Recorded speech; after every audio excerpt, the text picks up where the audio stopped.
Morning, guys. How you guys doing? Just woke up. I would have gone live last night, but I was hella tired. got from Seattle from the farmers market. Oh, which analogy metaphor? Western Washington, Seattle side's my heaven on earth. East to Washington, my hell on earth. But I adapt to environment because East to Washington, all my tattoos, shirts I wear, I'm the devil. They all look at me. But once again, nobody has talked to Forewarn the whole universe. No one has to talk to you at all, at all. But all my tattoos, it's an intention getter for a reason, and it's not for validation at all. I hear all the time, like people, people in general and customers, my people to talk to, they're like, does it bother you that people ask you about your tattoos? I was like, no, I did it for a reason, for purpose. That's the crown. I'm tired. The crown thorns from Jesus. I decided to crucify myself with my tattoos, but they're just words. And they all say, yeah, you're right. They're just words. Yeah, they're just words. That's all they are. Words, specific words, and little notes, the universe. And what do you mean notes? It's the healing journey. If you want to start it, if you want to know what love is for you as one being, the potential to be, or if you just want to stay on the journey, you can have man-made bullshit, sell these goals, all the jobs, money, power, fame, BBLs, gang mafiosos, whatever bullshit category you want to do, but you're just on a journey. Yeah. People in the healing journey, what are we trying to do? To make sure all you blue pillars on a journey, which I'm gonna type right here, big letters on, a journey. What are you doing? You're doing man-made things, and no matter what goals you set and what you achieve, you're happy for so long. 30, 16 days, 90 days tops, and that. Now you're bored. Now you're planning for work. Another goal to set. Like, yeah, because you don't want to feel your feelings. You're scared to. You're scared to talk to yourself. You're crazy for talking to yourself. Well, fuck, everyone is unique, man. The best that ever counts is the person in the mirror. I can't read your mind. I can talk to you, read your energy, have conversations. Going through your feelings, I got you. I can tell you stories, but once again, you don't have to comprehend me. And when we go separate ways, be face to face or behind the screen, I'm blessed. I don't get in my car or walk away. I'm sad. I'm depressed. I'm scared. What do I do in life? What's up, Coach? How you doing? King morning. I say respectfully. I used to feel like that 5 years ago. In this lifetime, until I was 39, my tattoo. They'd be like, why do you say 39? That's when I started my healing journey at 39. It's not ever too late, but I will say this: the younger, the better. Because if you don't believe me, the day you started, these feelings and bullshit, like, fuck, I wish I was younger. If my parents taught me, I wish doesn't exist. If doesn't exist, it's the past.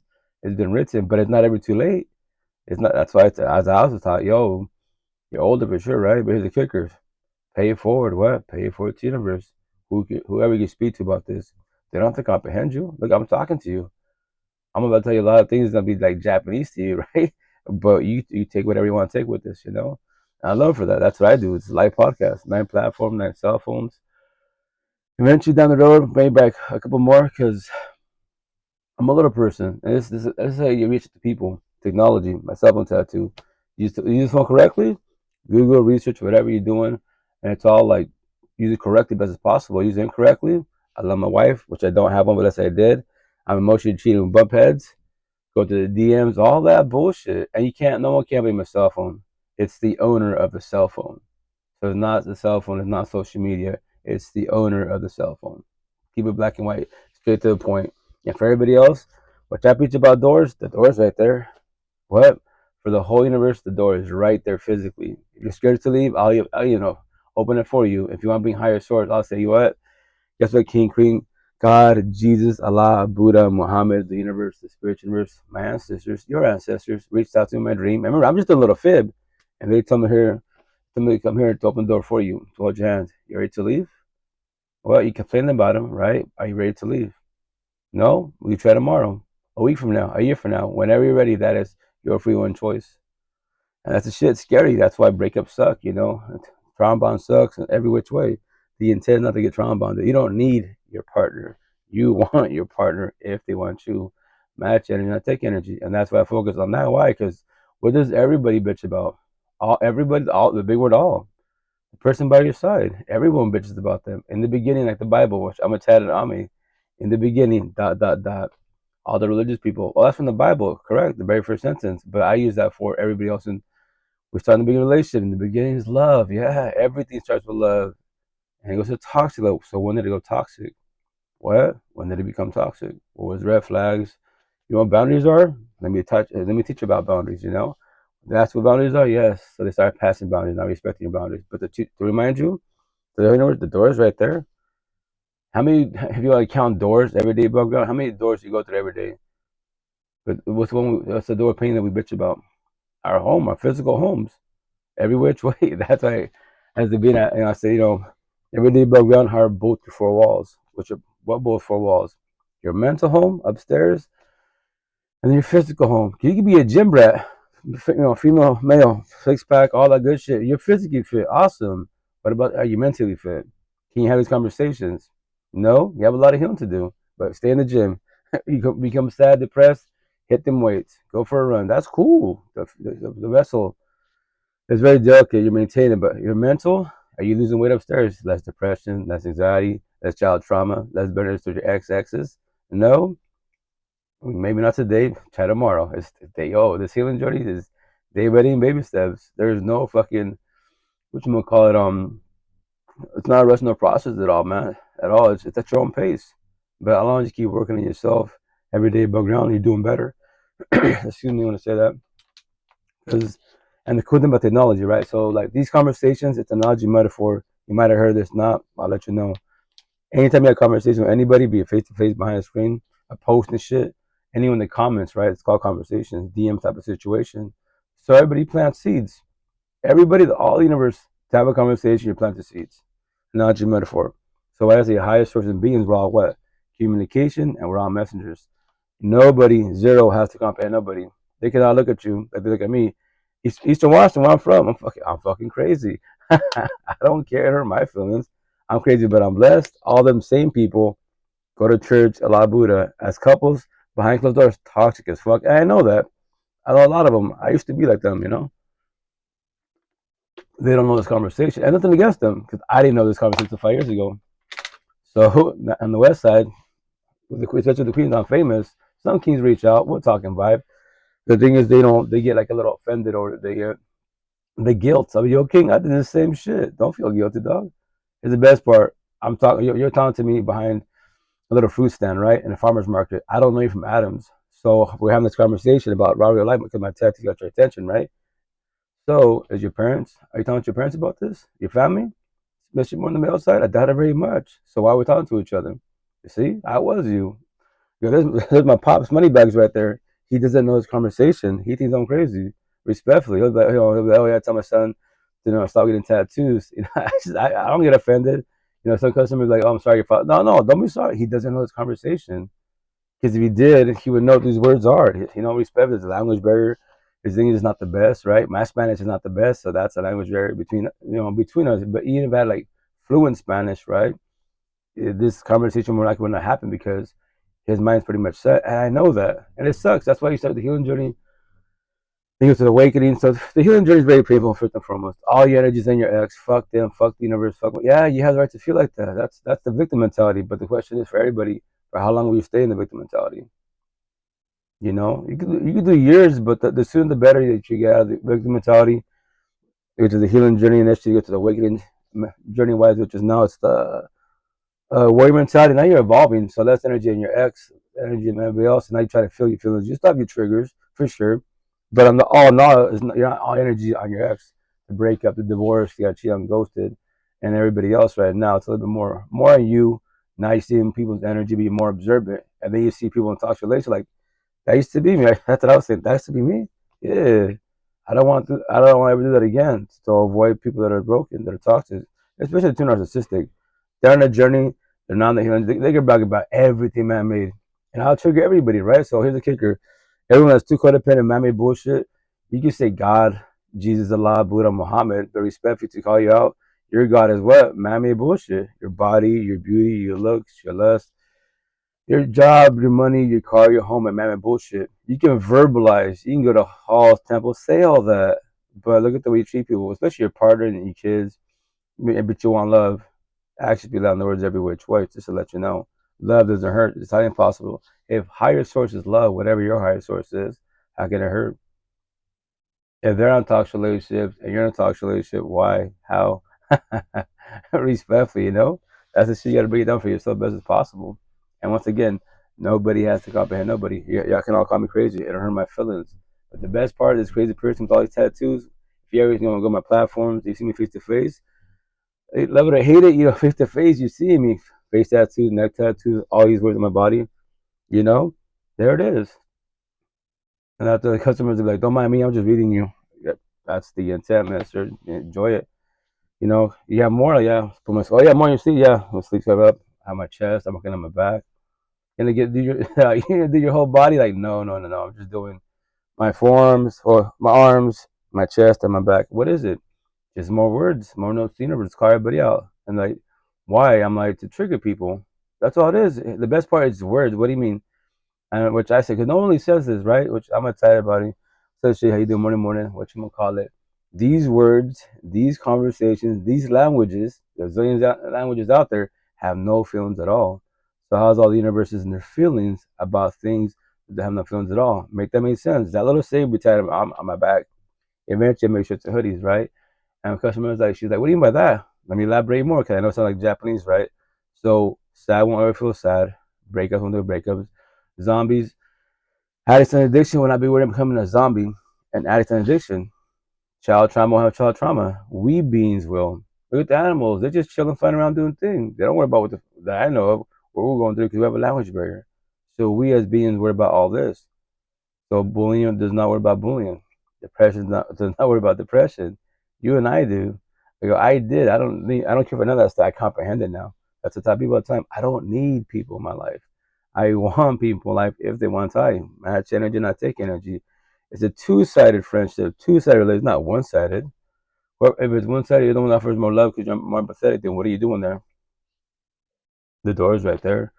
And to throw in your face, which I love saying to everybody, like I told myself, a zillion people, a zillion queens in the universe, right? As a potential partner, why am I stressing about one? And on top of that, anybody can make time for anybody. Anybody. A simple text, what's up with you? How you doing? How's your day? What's going on? What you doing later? And so on and so on. If you're gonna sit there and entertain, go for it. Go there. Stay there and entertain, text them, all that. But why? It is your life. That's for everybody out there. Anybody can make time for anybody if they choose to want to, which is their free one choice, Bro, without your respect, how do you think I would want to run to you in a dark alley? Respect, respect is earned, I guess you could say. It's not given. So, and dark alley, respect. I don't go to dark alleys. As it being, now that I worked on myself, I observe everyone's energy. It's environments, man. Like if I want to live as long as possible, as say as possible, I don't go to the ghetto hoods. I'm in this shit, but I live in the ghetto hoods, but I'm not in it. What does that mean? I'm not in the streets. I'm not at the clubs, house party, bars, none of that shit. Respect for you. If you live in the ghetto hoods, right, and you know you do, there's no thinking.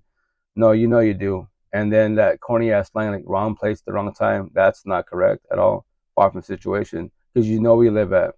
All my tattoos, all the ghetto hoods universe. That's what hell on earth, Satan's playgrounds. All the suburbs, good areas. What's that? Heaven on earth, God's playgrounds. And yes, you do have bad people in the suburbs.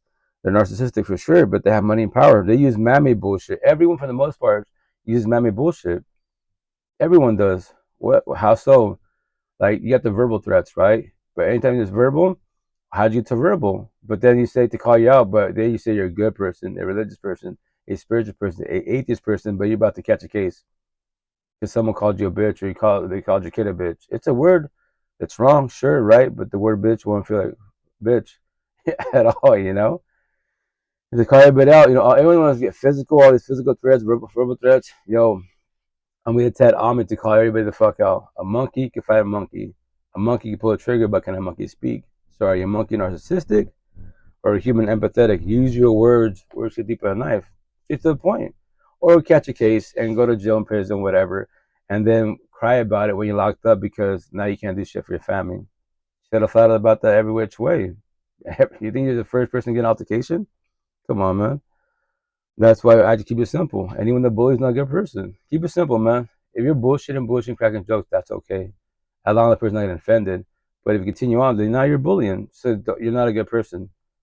So I'm going to tattoo on me once again. A bunch of tattoos to give you black and white, straight to the point. Fuck all these, debates and bull. It's irrelevant, man. Because all those debates is nothing to do with your personal feelings. You can know about God, Buddha, the universe, but then when you go home, you get in your car, you're sounding depressed. Especially when you go home, you're dreading to go home. That's the worst part, man. Getting in your car, which I don't miss those feelings. I feel like it's not the kids. I gotta deal with her. You gotta deal with him. You have to? Really? The door's right there for both of you. It's easy said done with kids, because co-parenting not easy initially. I'm a single for kids. Co-parenting not easy because of feelings. Feelings are still involved and shit. Even after the breakup, after the divorce, it hurts. I lost my family, but you gotta figure out why did it fail.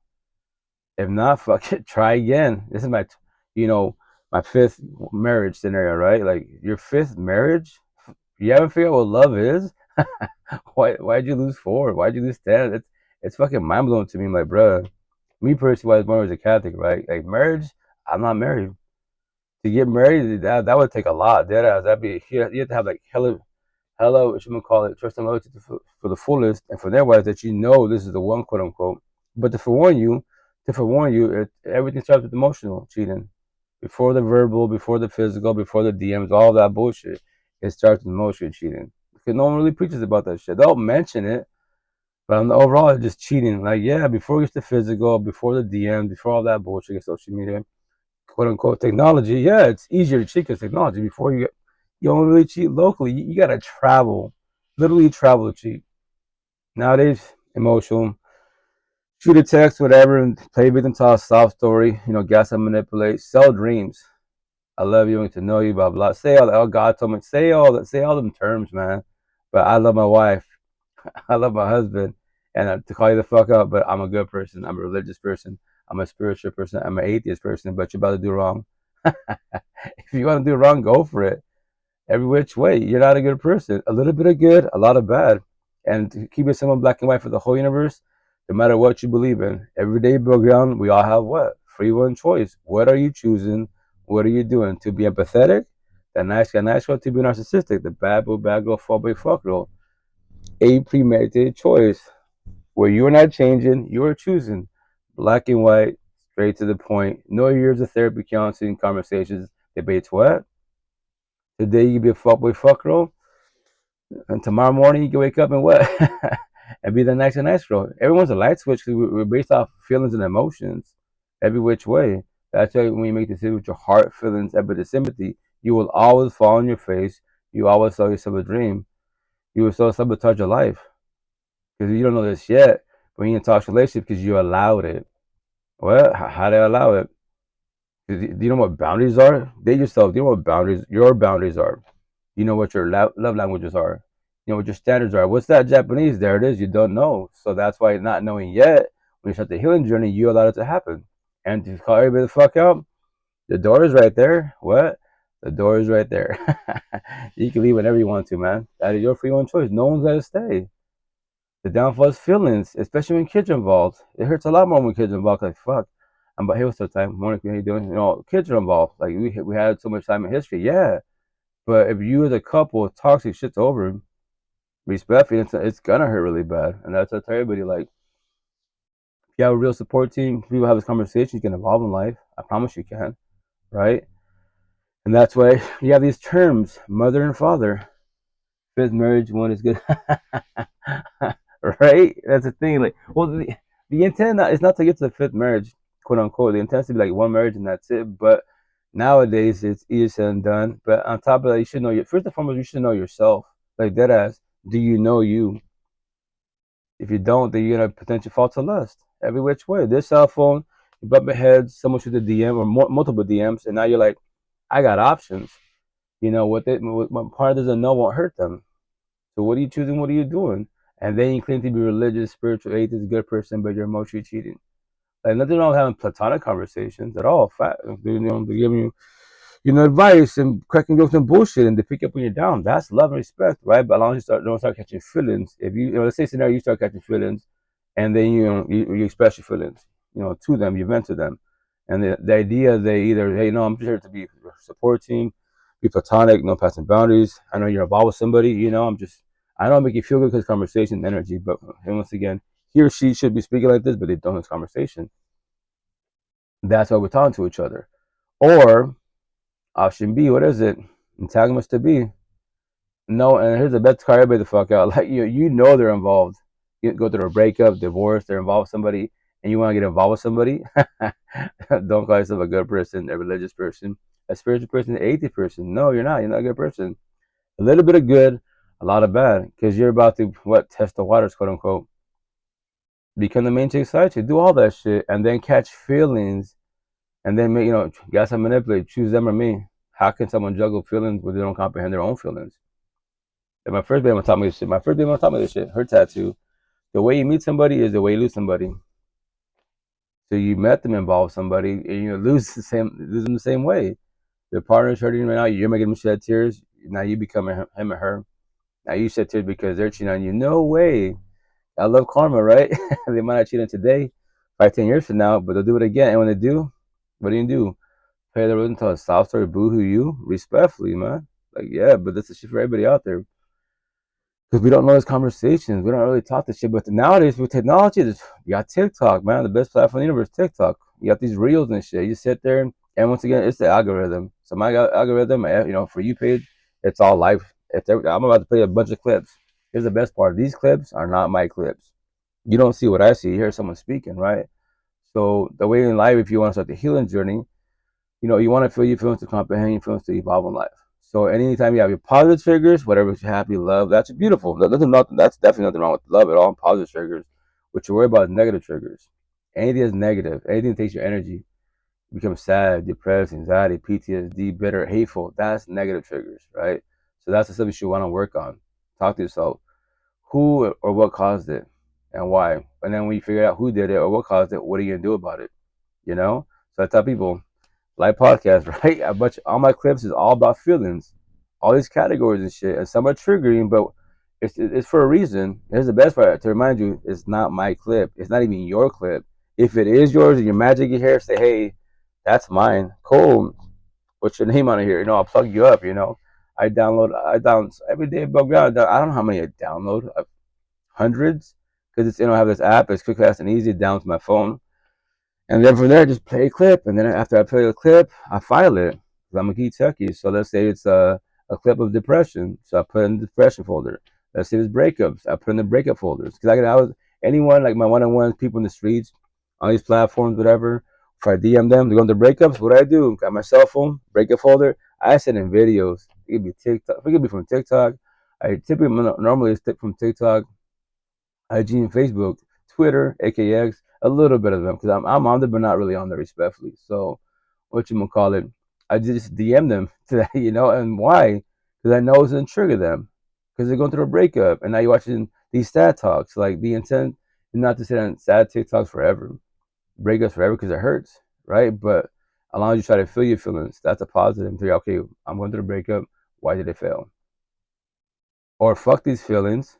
More in the minute, second, more narcissistic. When I thought about the healing journey and share these conversations, get yourself another girlfriend, boyfriend, whatever you're into. Move the fuck on, or do the body hopping whole face. Hurt people because you're hurt. Hurt people. Heal people. What do? We heal people. We got it from more like that. That's not a good choice. I was you once upon a time. I did the same thing. All you're gonna deal with lust and all that shit. These feelings. It's just a banter, cuts and wounds. What? And then you're gonna hurt them. That's not your intent. You didn't tell them sorry. Sorries don't fix shit. I tell my kids know that. Sorries don't fix shit. If you keep doing the same shit over and over again, that's basically insanity. But sorries don't fix nothing at all. So am I right? Did you comment? What's up? Am I right as far as want to elaborate? And that's shit for everybody out there. That's what I'm saying. Like, if you want to work at yourself, start the healing journey. Take the red pill. Matrix talk. Because now you're trying to feel your feelings. That's a positive. And I know it's be scary. And once again, you think you're crazy. And on top of that, especially with your family, man, family and friends, right? Then you think you're crazy. You might have said God, Buddha, the universe, right? But never actually sat on that, elaborated. Now you're like Mr. and Mrs. Positive and shit, trying to guide people. And they think you're crazy. Man, you lost it. And maybe people will come and go. You might push family and friends away, or what you might call it, they're going to call you crazy. And you might think, hey, you're going to have the thought, you know what? Maybe I am crazy. Because no one's speaking like the way you're speaking. So what are you choosing? What are you doing? Do you continue on the healing journey, or fuck this feeling, the healing journey? I just party, kick it, do my thing, move the fuck on, get into another relationship. Fuck it. Maybe not today, maybe tomorrow, But that's the shit for everybody out there. And then that corny ass line, babe, it's not you, it's me. Really? There's all these conversations. This life is, I swear, it's like a broken record every which way. And there's only what I say three categories: either you're too empathetic, all my tattoos, like I was. Well, I say two because that's a you're more up than nice and natural. So what's our flaws? You're too empathetic. You're too nice. You're too gullible. You're too, they call what, people pleasers, or you're too narcissistic. All the bad boy, bad girl, fuck boy, fuck girls. What's your flaw? You're too narcissistic, you're too egotistic, you're too mean, too prideful, too greedy. Call it destroyers because everything you touch, you destroy. You are common unknowing. My tattoo way up here. What? You're loose disciples. God, Lucifer, Satan, devil. What? You ain't God disciples. You know what you're doing. You're fucking up every which way. The last category, you're a zombie. An addict and addiction. That's all I see in the universe. Squares, circles, and zombies. And to trigger the zombies, I have a time for reason. It says weak. It's weak, zombies, addicts, stuck in addiction. You're not anyone that's stuck in addiction. You're not a strong person. It's easy, anyone can become an addict. It's so easy to do. You're not a strong person. You're weak, respectfully. And I know you don't want to feel your feelings. Then run from the person in the mirror. That's what you're doing. Everyone out in the universe, you know, you're on the healing. You're not on the healing journey. You're a zombie, an addict to addiction. Your body hopping the whole face. You're just running from the person in the mirror because you're scared to stop, turn around, face you, and talk to yourself. What's going on, man? We're all unique, man. And here's the best part. Ask your body for advice to life. Any part of your body, other than your mind, ask any part of your body for advice to life. My mind, your mind, tells your mouth to move and have these words come out of your mouth. To have conversations. Now, what type of conversations you're having, you know? And that's for everybody out there. But once again, if you want to start the healing journey, if not, if you're just on a journey, what I'm saying is Japanese to you, and you think that people will make you feel good. Everyone just bandages and cuts and wounds. That's all they are. Temporary happiness, temporary love. But once again, for the person in the healing journey, can you handle breakups? And for the whole universe, can you handle rejection? You shoot your shot. They can say no. You know, ladies say they say I love you, and the next day or a year from now, they cheat on you, they leave you, they ghost you, divorce you, break up with you. That is their free one choice. Can you handle the breakups? Can you handle getting cheated on? AKA, to keep it simple, can you handle rejection? Remember, rejection is protection. It's your life. Be selfish in a positive manner. Do what makes you happy as a being, as long as you're not hurting people. When you tell people the truth, they'll say you're mean. They'll say you're bullying, but you're keeping it 100. I mean, well, if you give it 1,000 wrong, which I do, I'm gonna hurt you with the truth, man. If you don't want to hear the truth, they keep scrolling. Talk to somebody else. They'll keep it 100 and they'll tell you you're doing good. I'll tell you, no, you're not doing good. You're fucking up every which way. Why do you choose to do body hopping the whole foods? If you're doing that, are you letting them know day one just to let you know? I don't do monogamy. I really don't do this love stuff. You know, I do poly, open, benefits, fuck buddy situations. Nowadays we're friends. Do you tell them that off the rip day one? No, that you're not a good person. You sell dreams. You're too narcissistic, which is your free one choice. But the day someone calls you out, like, hey, don't mess with her or him. They're fuckboy fuck girls. What do you do? Get offended? It's like, bro, that's what you're doing. So stop selling dreams for the whole universe. You know. But anyways, let me play a bunch of clips. I'll probably go live for like an hour and a half, 2 hours tops. I gotta go do gym therapy, shower therapy, and then from there wise, go DoorDash. Then I go to Seattle, so I'm always busy this year, which is cool. It's cool. You trying to do financial stability wise. Like in life in general, like I have the financial struggle because once again, Eastern Washington, there is work. My tattoos, I'm the devil. But here's the best part: to call everyone in Eastern Washington, Washington State. Nobody, zero, nobody in Eastern Washington can give me a challenge. They can't teach me anything about robbery of life, robbery of feelings at all. I tell my time just to let you know, to hurt your feelings in a positive manner. What you gonna call it? God, Jesus, Allah, Buddha, Muhammad, the universe, the spiritual universe can't fix you or save you at all. At all. You got free one choice. What are you choosing? What are you doing? You're struggling? Do you believe they're struggling? I'm gonna signify to throw in your face. I'm gonna signify your kids. I lost 2 families. I'm not struggling. I was. So why are you struggling? Make that make sense. Good shit I heard. Thank you. Long live, oh yeah, X? Always. Hell yeah. Long live Josh, man. X is the beast. You know that type of three of his tattoos. Hey, what's up, Cash? How you doing? So I have like somewhere right here. Remember to remember he has his neck.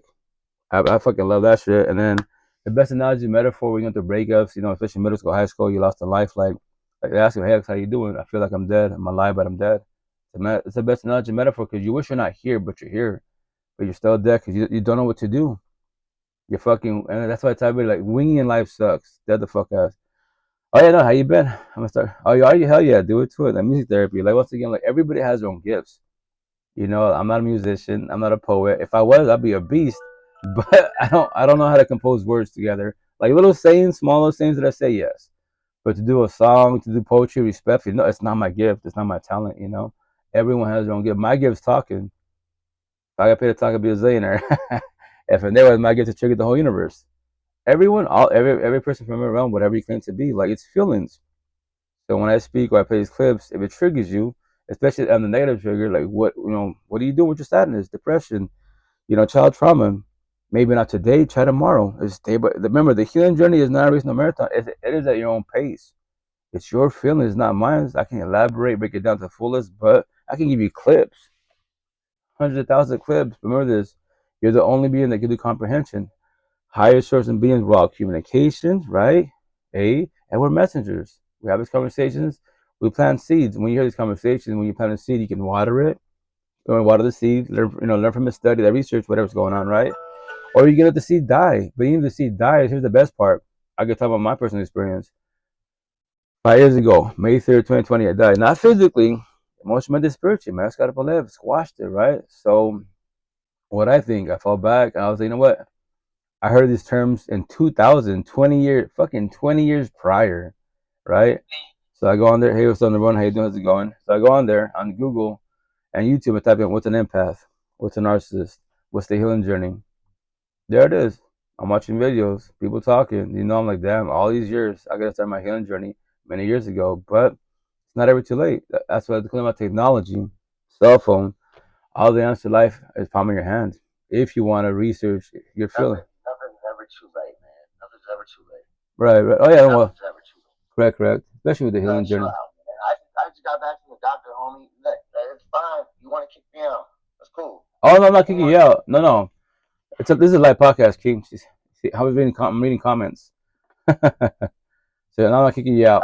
No. Right now, I just came back from the doctor, man. Are you okay? How you recovering?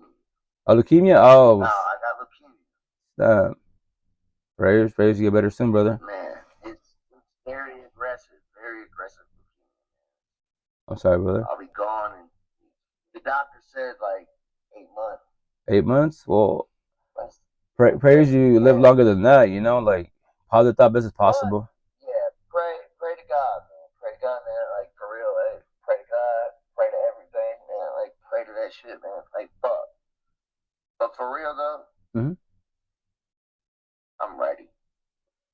Well, if you're ready, sure. But what I say is like best as possible, positive thoughts, right? Let's say scenario they say 8 months, quote unquote, but you do 8 years. Just don't give up on life. Don't YOLO type of situation. You don't live once. Like no, they said that I have cancer in the throat, and then I got cancer in my inner bodies, and they really think that it's not gonna work out. Like it's not. And it's okay, but I'm cool with it, and my dad's cool with it. They bring my dad in before they told me and shit. So, well, praise for you, best King. Now I'm gonna live every fucking last day like it's my birthday, bro. Yeah, I'm about to. What I want to do, all this fucking money that I've been saving, bro. Yeah. For a fucking kid and some shit, man. I'm chilling out. My girlfriend's making me fucking dinners and shit. Like that's cool. Well, she's never done that before. You know what I mean? Right. That's nice. Right. Damn, I took cancer for that bitch to make dinner, so that's all good. No, nah, you're good. Man, I'm saying it. Right. No, well, once again, if it's factual of 8 months, yeah, definitely cherish yourself, your people, your love. And when I tell people I'm gonna get techie, right? Take pictures and videos, because let's say scenario, God forbid it's earlier, or let's say it's later, but the cool thing is memories, like scenario. Like, every time I take a picture with my girlfriend, I'm like, oh, they could use that in the memorial. Well, right. Like, God damn, put that one picture down, God damn it. I'm like, well, I want everybody to know. This is the first picture we've ever fucking taken to fucking post to Facebook. No, yeah, for sure. A little bit more on that, and then memories in general. Yeah. To have a fucking, you know what I mean? Like, have a fucking selfie with me, bro. Like, this is the first one, bro. What the hell? Right. No, man, I'm dying now. Well, my girl is breaking down, bro. For real, like she really is, man. Well, it's fucking pissing me off. Well, it's not easy to take. She's sad. She's sad, man. I'm dying, bro. Like what? Like, but aren't we all though? Aren't we all dying? Aren't we all dying at, like every day that we live? Aren't we all dying? He's like, go for it. Now I know the death date. Gonna be September 19th. Because most likely is gonna be my death date. Of next year? Next year, right? Yeah, next year. Yeah. Well, that's the best option. Well, we got about 8 weeks. I got 8 weeks is the. I don't want to talk about it. Yeah, no, you good, brother. Yeah, don't talk about anything else. Talk about anything else, man. I don't. But my girl is just fucking losing. Well, I don't know what to tell her, man. Like, I'm sorry. Well, I don't know. I can't do it, man. I got cancer. Like, right. What the fuck do you want me to do, man? I keep telling her, I said, man, don't, don't, like, after I'm gone, don't fucking feel free to go to whoever the hell's, right. Like, just go out, man. Like, the fuck, man, I'm gone, bro. Like, I'm not gonna haunt you forever. I'm not gonna do it. But I will come back. I told her, I said, I will come back. I swear to God, if you're with the wrong motherfucker, bro, I swear to God, I'll come back. I'll make that motherfucker sick too. No, yeah. She started laughing when I said that, but I said, oh man, I swear to God, come back with one of my friends, motherfucker, man, that motherfucker gonna be sick too. For real. Don't fuck with me like that, man. Not right. For real though, I did tell her, like, she didn't know what to do. She's like, what? Well, can I get a new boyfriend? New boyfriend? But don't fuck my friends, homie. Like, that's okay. Anywhere else, bro. Anywhere else. I'm like, ooh, man. She's like, all right, I guess. I was like, what the fuck you mean, I guess? She's like, I'm just kidding. I'm like, what the hell? Yeah, that bitch go crazy, huh?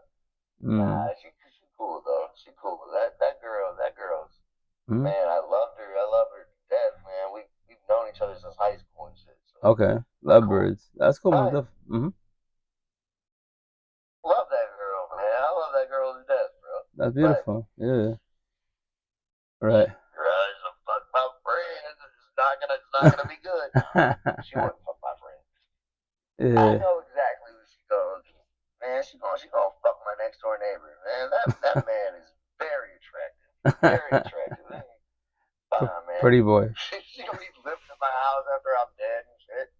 But probably throw my fucking clothes and all my Jordans on the fucking side of the road and shit. Fucking move that motherfucker in, bro. God damn it. I swear to God, I will haunt that woman. I will haunt that woman. Well, I think that the other thing to that point, but for the time being, like, definitely cherish this time, pictures and videos from memories, and vibe with everyone that you love, and vice versa, I pray that you last longer than that, because sometimes, no one's right as far as dates, but as far as, on the overall, you cherish your time, and on top of that, your body will start talking to you, right? So all I can say is this, like, definitely right now I don't feel anything, but get the full. They stopped chemotherapy a week ago, I guess. I feel good. I still have this shit right here on my shit right there. Yeah. Where they pump me and shit. Yeah. Yeah. And you know what? Like, I don't feel anything right now, but they said about a week or 2 weeks, you're gonna start feeling a little drowsy. You're gonna feel like, you know, like you don't want to do things. Losing motivation. Nah, not motivation, man. I'm gonna still keep my motivation, but I'm gonna be drowsy. Like I'm gonna be slowing down. A little sleepy. Right, slowing down. Yeah, right. Okay. And then they said in 4 weeks, I'm gonna lose all function in my body and stuff like that. Like everything's gonna be done. Start shutting down. And then they said in 8 weeks, that's when they need to move me into hospice. Nah. That's the time. And then I meet God. Well, praise for you, brother. Like, that's cool. Hugs and prayers, man. Like, yeah, like the idea you last longer than that, but. Man, I'm sorry, man. I can see. You know what, man? I'm depressing you, bro. No. I'm doing all this good shit, and everybody else fucking left your life. Nah, you good. Nah, bro, King, you good, man. Like, this is like my little life session. It's a free space for anybody. You can vent about anything positive or negative as long as it's personal, right? But it's reality. It sucks. It's still work right now, man. Oh, fuck. That was a big fucking lightning strike outside. Man, I'm gonna miss Earth, man. I'm gonna miss every thunderstorm. I'm gonna miss. Ooh. Okay. You hear that? Crackling. Yeah. I'm gonna miss every thunderstorm. I'm gonna miss every lightning strike. I'm gonna miss just walking down the street with my dog. Just the things that you do. Right. This is what I want to tell you, man. Go for it. The things that you do every fucking day, cherish those. 1,000. Okay, because you only get a certain time of those. Correct. Facts. So even waking up with a hangover or waking up and having to take a piss, bro. Cherish those moments, bro. You only get a limited amount. Time. You know, like all of that shit. Like you woke up and you're like, oh man, I gotta take a big dump. Cherish those moments. You only get a little bit of them. Right. You only get a lot of shit. You know what I mean? Facts. No, yeah. That's my advice to you, man. Oh, yeah. Cherish every fucking moment of life because it's very, very, very slim. Correct. Almost definitely. That's like you know how they say that like YOLO, you only live once. It's actually incorrect. When you start the healing journey, you live every day, you only die once. So the intent, like you said, cherish everybody and everything best as possible. Because what I say, I'm a singer for your kids. I tell my kids all the time to warn them, like the idea that I get old, you know, I grow up there with you guys. The idea that none of you ate, you know, I'll probably pass away, but if you do, that's where it hurts, you know. And then, and as in general wise, you know, the death thought, like, yes, it didn't happen to us no matter what. The idea is to live as long as possible, save as possible. Literally just. Right, exactly. No, well, that's a. Literally, you do that. It's a snap of a finger. Correct. It's quicker than a snap of a finger. You know what I mean? Like, right. You literally could go in your car and somebody could like T-bone. Facts. That's it. No, yeah. You know what I mean? No, yeah. You could be going to get your fucking mail or shit. Somebody going to hit you with a car. You could be going like that, you know. No, but I'm just telling you, man. Really do cherish every moment. Most definitely. Your lives. Oh yeah, I do. Yeah, no, I do for right sure. Right now, man. We're chilling. We're chilling right now. Right. A couple of months, you're gonna see me. I'm gonna be like, oh, I'm gonna be on a ventilator. I'll be like, cherish everything. Well, prayers that your body holds the longer. You know what I mean? Yeah. I'm dying on me. Like, you're gonna live on. You're gonna do good things. Thank you, King. All right. Yeah, most definitely. Thank you. I know that. I know that for a fact. So you do you, man. Oh yeah, thank you. I'm gonna leave you with that. All right, King. Thank you. Prayers for you. Prayers and hugs. You hanging out, and I hope people come into your life and stuff like that. But you're a good guy. Thank you. So are you. You. That's always. Don't do everybody else. Right. No. Yeah. Do everybody else. I'm not a pooper. You. Yeah. Thank you, King. Thank you. All right. Love you. Love you too, but Have a good night. just stay best, take care, be safe. Prayers for him. That's the shit. That was cool, man. It's a live podcast. Anyone could jump in the box. That's why he thought I was gonna kick him out. Like, no, it's a live podcast. I was reading the comments on TikTok. So that's why a lot of people don't know this. Just to let you know, it's a live podcast. I've been doing it for like 5 years on 5 years on Facebook, Instagram, IG, and then TikTok, and then on the other apps like Likey, Bigo, Clubhouse, Twitch, Meet Me, the dating app. Which personally I think dating apps are garbage, but I use the live session because it's free. Any live platform that can go live, stream on. I just tell stories. That's all I do. Got it for one. Pay for it, universe. No one to comprehend me. No one to comprehend anybody at all. That's your free one choice as the being. That's what I tell people all the time. Higher souls and beings, which I'm excited in my body to call everybody out. What are we? We're all communication. We're all messengers. Nobody else to comprehend nobody at all. At all. And once again, like his situation, previously he lives longer than that, but he only has 8 months left because he has leukemia and then throat cancer. So it gets to that point in life because this fucking body is delicate. These vessels, these avatars, are so fucking weak, man. We all get paper cuts. We say ow. We all fall down. We say ow.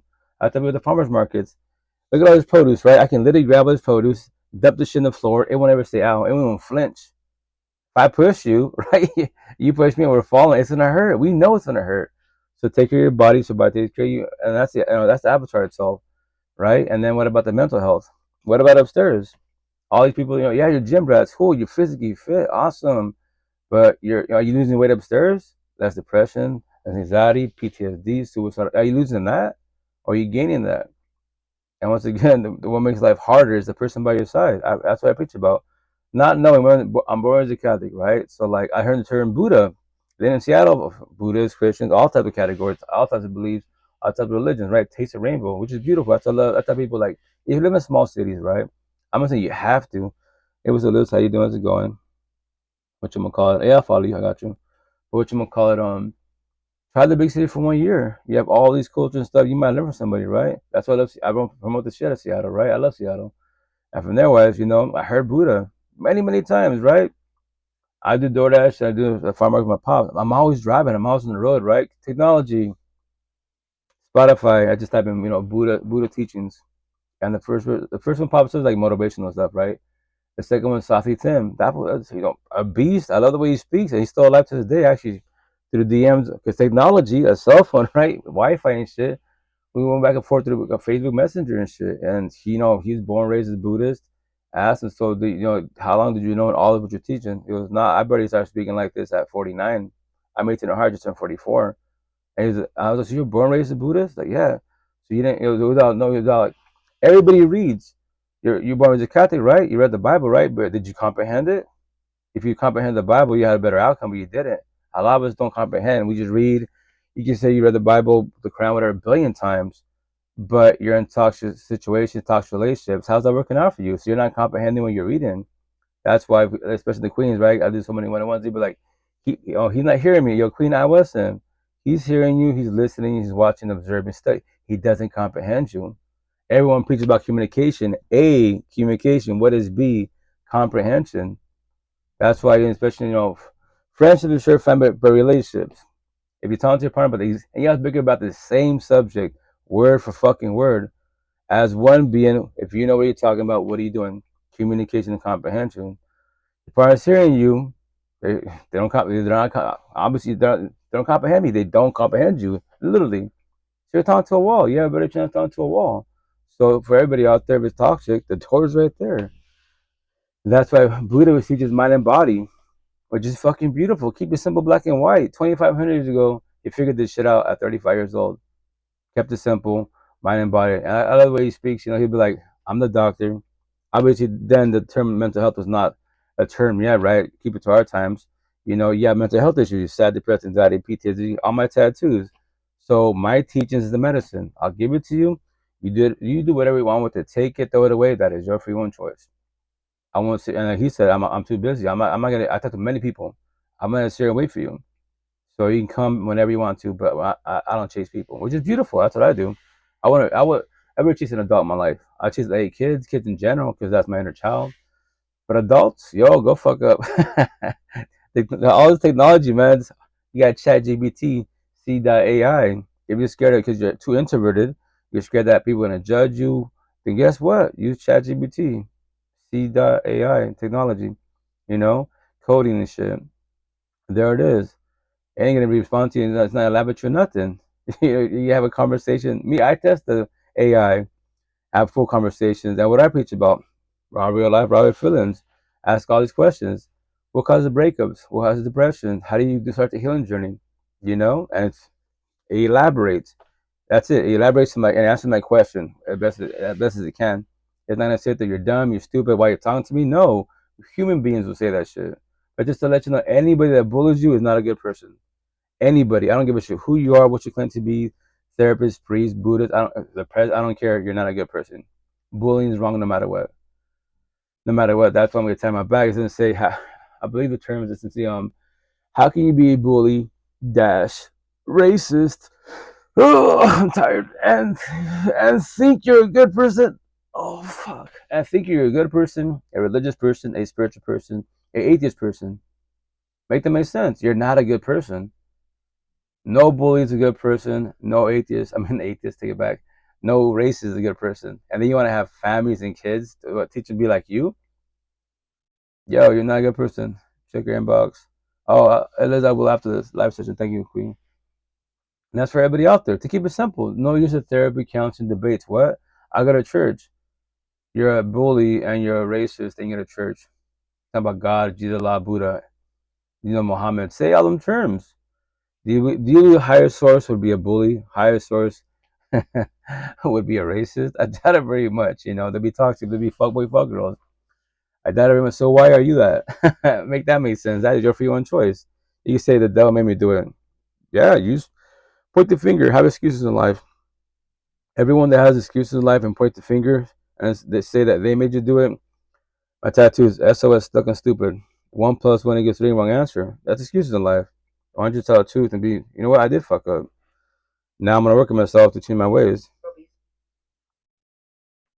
So once again, as it be, and you can be atheist, as long as you're for anybody out there, right, behind the screen, face to face, like as long as you're patient enough, minded enough, we have conversations. You don't have to comprehend anybody at all. You just sit there and observe, just watch. They could be speaking and you don't have to comprehend nothing, And the intent is like, because you don't want to hurt people's feelings, you're too empathetic. I was, right? Like, let's say the subject they're talking about, just tell them, hey, respectfully, like, I don't vibe with that subject at all. Because you realize boundaries, right? But just to let you know, no one has to respect your boundaries. So if they don't respect your boundaries, what are you choosing? What are you doing? Remember, rejection, protection. You stay there, sit there and listen, either abolish you, ruins your fucking day, or, hey, I already told you, you switch the subject. No, but I want to. Okay, you want to talk about that? I don't. I don't even care about that subject. So we can stay here. I'm just telling you. I'm just walking away. What? And we'll see each other next time. But if you keep on that subject, I'll push you away. I'll just cut you off. What? But I'm your kid. I'm your father. It doesn't matter who you are. This is my life. Remember, rejection, protection. If you don't got you, then who got you? Higher source? Yeah, emotionally, spiritually, physically. Who got you? Put your hand out. No one grabbing it. No one's teaching you shit, then guess what? Then push everybody away. Why would the people, if you're in the healing journey, why would the people in the healing journey? They're trying to evolve in life. Like you're trying to evolve in life. That's beautiful. If not, they lost. Respectfully. When a relationship is from God, there will be signs. I'm gonna back it up with scripture and then I'm gonna chat with you. Okay. John 14:27 says, peace I leave with you, my peace I give unto you. Not as the world giveth, give I unto you. Let your heart not be troubled, neither let it be afraid. Okay. But one of the signs that a relationship is of God is if there is peace. If you are having constant arguments, constant resistance, constant negativity, that is not of God. And that is probably a sign God is trying to tell you that person's not for you. Okay. By no means am I going to say the relationship is going to be perfect because no one on this earth is perfect. But in a healthy relationship, you'll be able to compromise, come to a common ground, and come to a conclusion. Okay. In Matthew 7:16 through 20, God tells us that you will be able to tell who someone is by their fruits. Okay. It says, ye shall know them by their fruits. Do men gather grapes of thorns or figs of thistle? Even so, every good tree bringeth forth good fruit, but a corrupt tree bringeth forth evil fruit. A good tree cannot bring forth evil fruit, neither can a corrupt tree bring forth good fruit. Every tree that bringeth not forth good fruit is hewn down and cast into the fire. Wherefore by their fruits Galatians 5:22, where it says, "But the fruit of the Spirit is love, joy, peace, long-suffering, gentleness, goodness, faith, meekness, temperance. Against such there is no law." Okay? So just how I mentioned that peace is a sign that the relationship is from God, if the person has all of these characteristics or exhibits these types of characteristics, that means they are a man or woman of God because they understand what it means to love and live like Jesus. Okay? Some of these characteristics include peace, but they also include grace. So you have to have that balance, that compromise, that understanding. Okay. And one last characteristic to look out for to see if the relationship is of God is to see if they are guiding you towards Jesus or if they are pulling you away. Okay. First Thessalonians 5:11 says, "Wherefore comfort yourselves together and edify one another, even as also ye do." So the person you're with should be in their walk with Jesus as well and should be pushing you towards him, should be including him in conversation, should be loving and living like Jesus. They are doing things to lead you to sin or pulling you in the other direction or tearing you down. That is not a person for you. With all of this being said, I'm not saying if they don't have these characteristics that they're Satan or they're evil or they're not of God, but they may not be walking with God, and that's what matters. Just because they may not be walking with God right now doesn't mean that they won't. Everything happens in God's timing, and sometimes you guys need to separate so God can work on you guys individually. He may not want to work on you guys as a unit. He may need you guys to separate so he can build you up individually. And if it's in God's will, you guys will come back together. So just pray on it, ask God to guide your feet, and ask God to intercede on your relationship. Okay? I'm more as a Catholic, right? Like, nothing wrong with the Bible. The Bible's good, you know. I haven't read the Quran. There's other religions, right? Buddhism is good. It's not really religion. Like Buddha says, like, hey, I'm being like you. I'm not God, etc. You know, we're all part of Christ consciousness, but I'm just being like you. I just figured out life. I'm just telling you a story. That's all he was doing. Guy from the universe, no one's comprehend nobody at all. And that's what I love about Buddha. He'd be like, study everybody, what they believe in, type of situation, right? And you will know if it's your belief, and that's it. Even the stuff I'm teaching, that I'm talking to you about, study it. Maybe you're hearing it. You have to comprehend anything I'm saying. You know, you have to believe me. That's your free one choice. Until you know that you know the answer of whatever you're talking about. That's fucking beautiful. That's me. I'm not a Bible thumper. You have to change. You have to start the healing journey. You have to know. You can do whatever the fuck you want to do. That's your free one choice. I just keep it simple, as best as possible, like Buddha was doing, black and white shit to the point. Like, hey, like, toxic relationships, see that door? It's right there. If kids are involved, it's gonna hurt really fucking bad, but that pain's not forever. When breakup, divorces, especially when kids are involved, the pain is not forever. Just to let you know, that pain is there for only if you allow it to be. I no higher source and beings. We can't take your pain from you. We can't take your anxiety, depression from you. The breakup, nothing. We can be a real support team. We go try. It could be the Bible, go to church, therapy, counseling. You know, have a real support team, right? But remember this, and at the end of the day, it's your feelings, it's your anxiety, it's your depression, it's your breakup, it's your divorce, not mine. You know. But anyone that's the real support team, like my real support team, 5 years ago, 5 years ago, they told me that, like, I know your eyes, I know the fear, I know the tears. I was you. You're the old version of myself. Like what? I've been through what you've been through. I make it sound so easy, right? And I'm talking to them, choking up, bawling like a bitch. Hey, yo, King, shed tears. Nothing's wrong with crying. Just to let you know, let all that negative energy out. They would tell me speak to the universe, and I was like, what does that mean? You don't have to, but in your head, all these thoughts, it doesn't matter. And that's why in Arabic counting talk is called word salad. So when you speak to the universe, everything comes out your mouth like fucking fuck her, fuck the universe, and whatever you're saying, it's not a complete paragraph. You're talking about all 20,000 subjects at one shot. Like yeah, when you're crying, speak to the universe, and when you're done, because the body can only produce so much saliva and so much tears, right? But you will get peace. It could be 1 second, 10 seconds, a minute. But for that second, you feel peaceful. And you're like, what? You got to taste the peace of love. And then what happens? Anxiety, depression, breakup, divorce. Oh, shit. Yep, now all the feelings are back. You're the only one who can let them go. Well, I cannot do the let go process, the comprehension. Only you can. All the stuff you're going through, I was you. I know exactly how you feel. I comprehended 1,000. Well, you know, as they say, keep it 100. I mean, I keep 100. I mean, I comprehended 100, but you say 1,000. That's what I'm talking to you. That's what I'm reaching out to you. That's what I'm talking to you. And I love for that because 5 years ago, my life back. The healing journey really fast. I evolved really, really fast. I had 10 people for 88 days.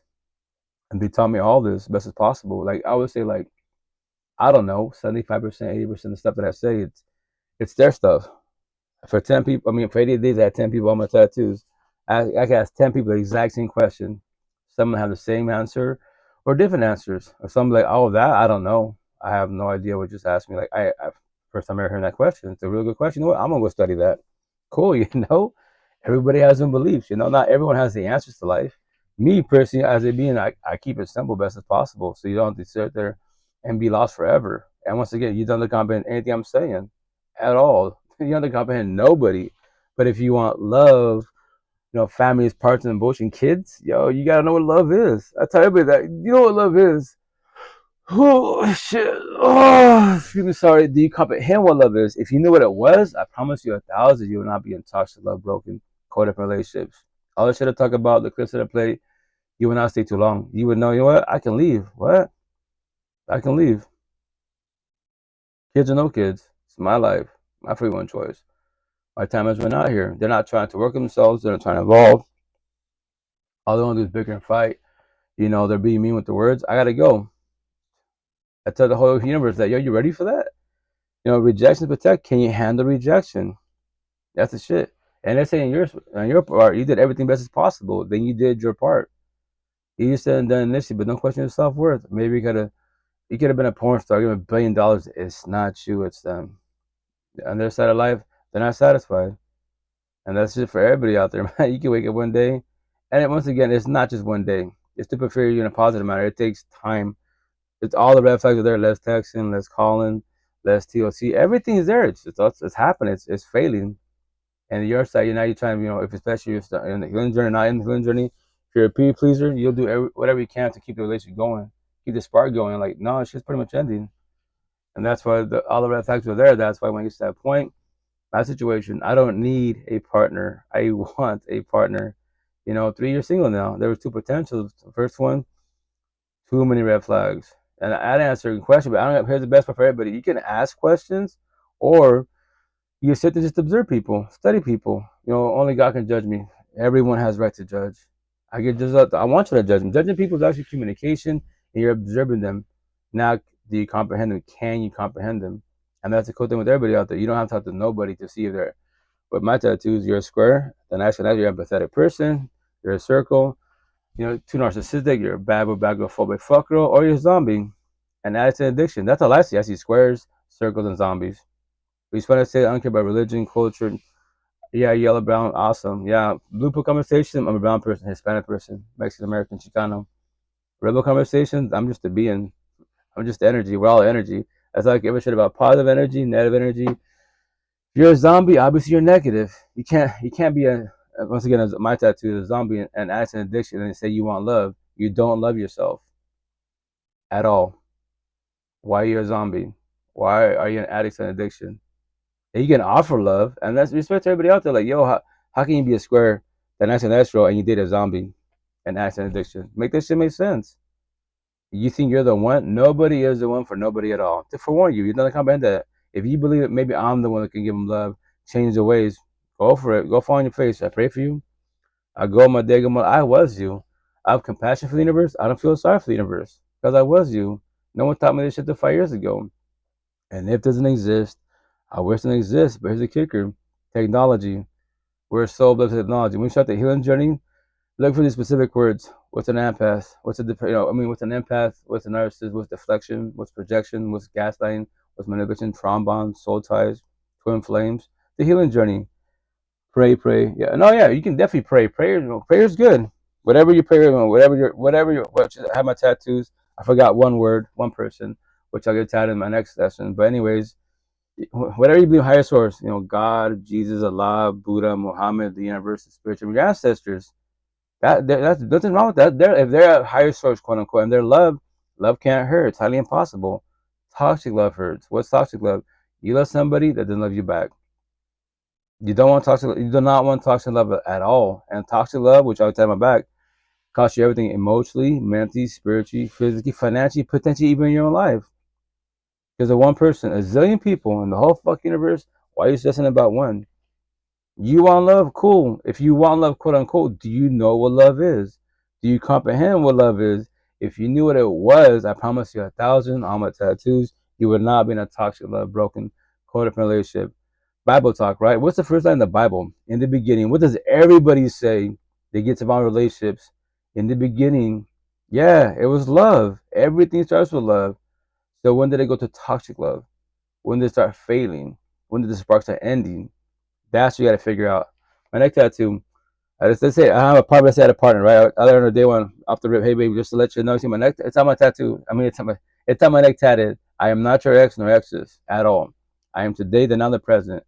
Please don't bring your past to present, best as possible. If you're on a healing journey, right, scenario, and you're working on your traumas, you can verbalize, hey, like, Max said that, it would bother me. It's not you. Cool, that's positive.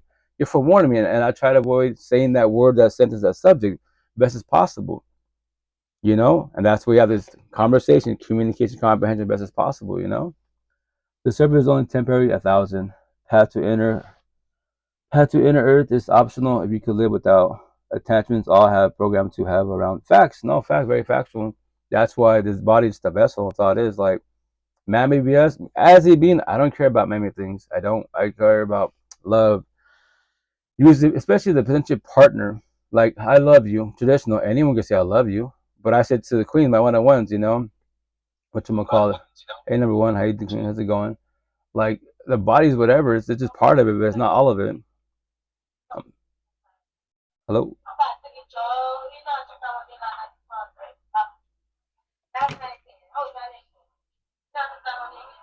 2 seconds, guys.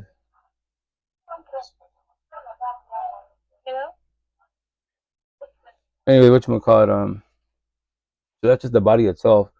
It's the mind. That's what I love about Buddha, mind and body. It's balanced every which way, every which way. But as one being, I don't care about my things at all. Like, in the life, in general, the Matrix, right? Nobody can beat the Matrix.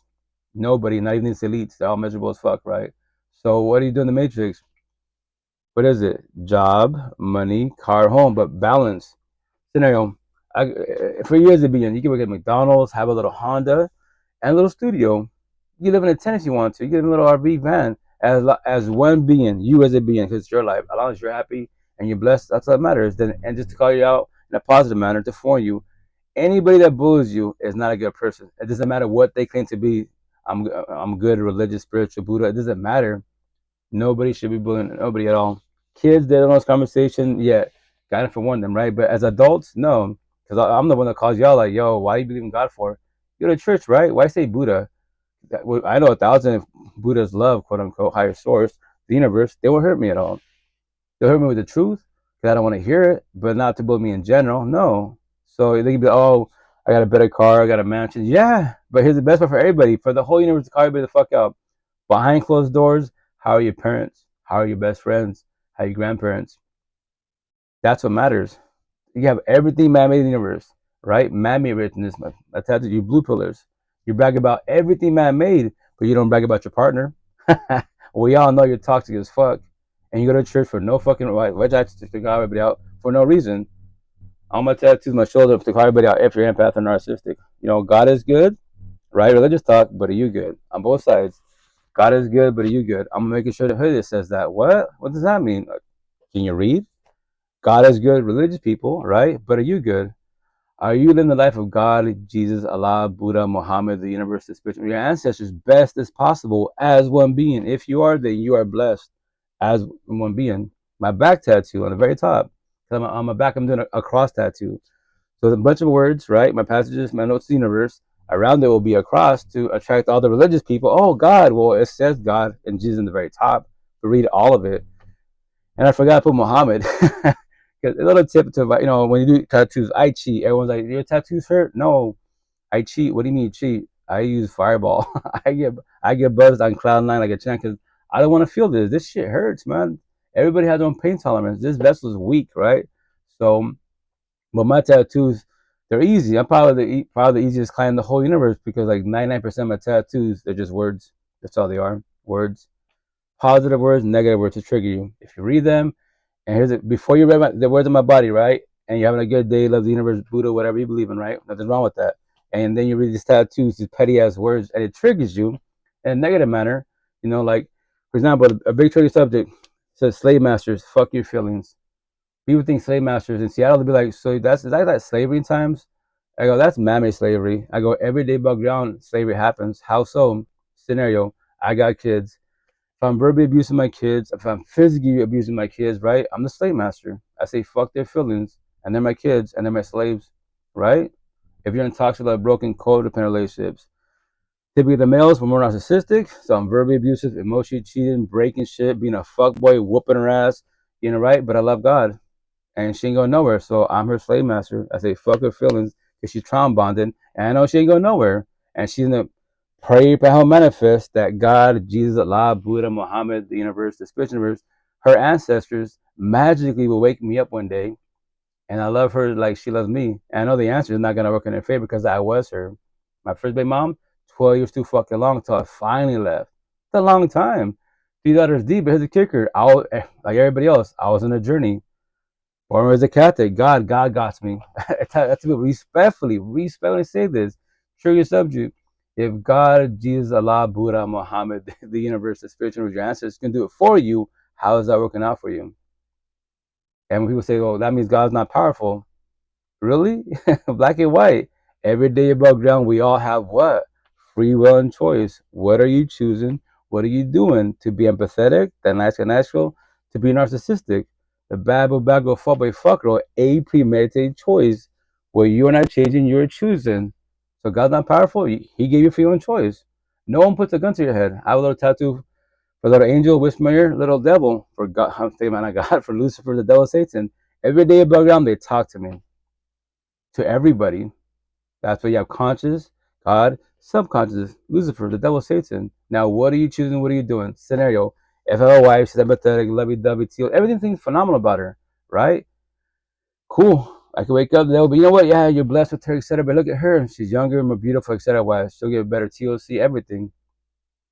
I guarantee you, shoot a shot, she'll give you a chance. Now, what am I choosing? What am I doing?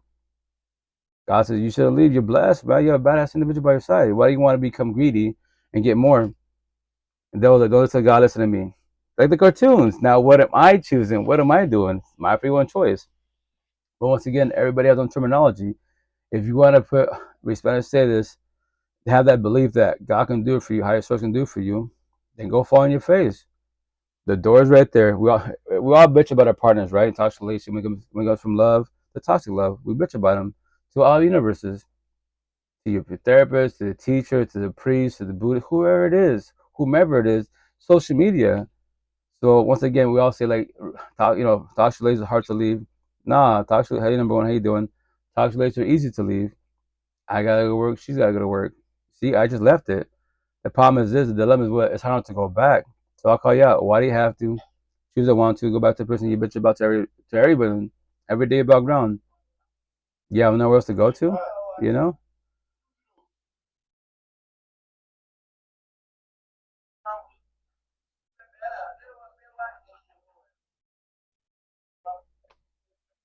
Sorry guys.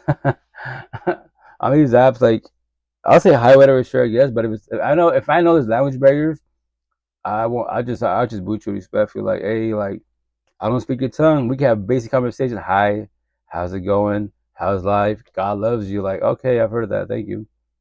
You know, go. Respect on these platforms. Go to live sessions that you vibe with. You know, if they speak your tongue like me, I speak Spanish to a certain extent.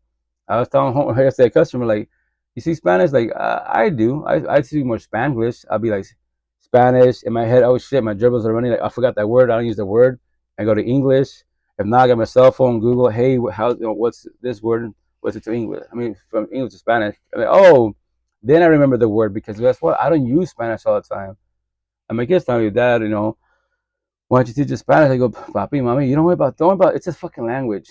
Just because you speak a language, it's a positive, sure, I guess, but if you're gonna be a translator to make money off of it, sure, it's respect, it's whatever. As I say all the time, don't worry about that. Anyone that gives you shit because you don't speak your tongue because that's your native culture, they're not a good person. I mean, the guys try to give me shit, but yo, bro, I don't care. I don't care. It's a language. It's the best break. Be fluent in Spanish. Does it make you a better person? Can you teach me about life? I know 1,000. I say all the time. I call everybody the fuck out. 99.99% of the Spanish culture, Hispanic, Latino Spanish, they cannot teach me anything in life. God, I've heard. Born as a Catholic, I know about God. The Bible, I know all about that. But here's the best part. I tell the queens all the time. The boys hate the Spanish boys on my tattoo. If you don't speak Spanish, this is Japanese to you because you don't speak Spanish. But this is Spanish 101. 3 phrases. If you speak whatever, Chinese, Japanese, Italian, take these English words and translate, or well, I'll say Spanish to English. So now you take the English words and take it to your, your culture, your nationality, your language, and translate it. Study those 3 key words. And from there, you can see who is what. And then you be like, oh, now you should be more observant. That's what they are. Cosmetic, he or she's beautiful, but inside they're broken like your lost. They're not on a healing journey, they're on a journey. There ain't no cosmetic. They can put whatever they want to. But can you keep them? Can they keep you? Will it be healthy relationships or toxic relationships? What is it? So that's how one of my ex-coworkers, I only met her like twice at 7-Eleven, a year and a half ago. She's all looking at my tattoos, right? I have a bunch of tattoos, English words. And she's all, this one here says machista. And the only reason why that got her attention is because I'm brown, she's brown. She speaks Spanish, I speak Spanish. And she asked me, so are you machista? I go, I can be. And machista in English means narcissist or being narcissistic. And I go, you see this one? I said, she said, oh yeah, more, yeah. I said, machismo, narcissism, double standards. She said, what does that mean? I go, yeah, I know machismo. I heard the term, right? Because we both speak Spanish. Do you know what it means? Like, no, let me elaborate. And then I go this side, mandelon. In English, that's a beta simp. You're an empathetic person, right? Nice guy, nice girl. So I thought, check out, machismo. Let me help you out. Let me help you with that little scenario. Let's say you're my girlfriend, right? But yeah, before you met me, and nowadays social media, you're a selfie queen. Let's say you post like, bikini, whatever, on your social media platforms, right?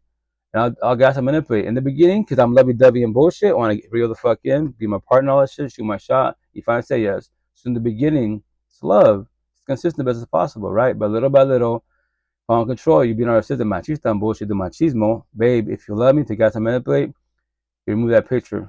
And you will do more like, because you love me, right? There it is. You change your ways and the way you are because of me, not because you want to. So, and from there, what to people you talk to. Because before you met me, you had your guy friends, your people. They could be platonic, love, respect. But to them, I'm too jealous, controlling, too narcissistic, and machista bullshit. And then little by little, I want you to dress like I don't talk to nobody. But then I could do whatever I want. You don't want emotionally cheat.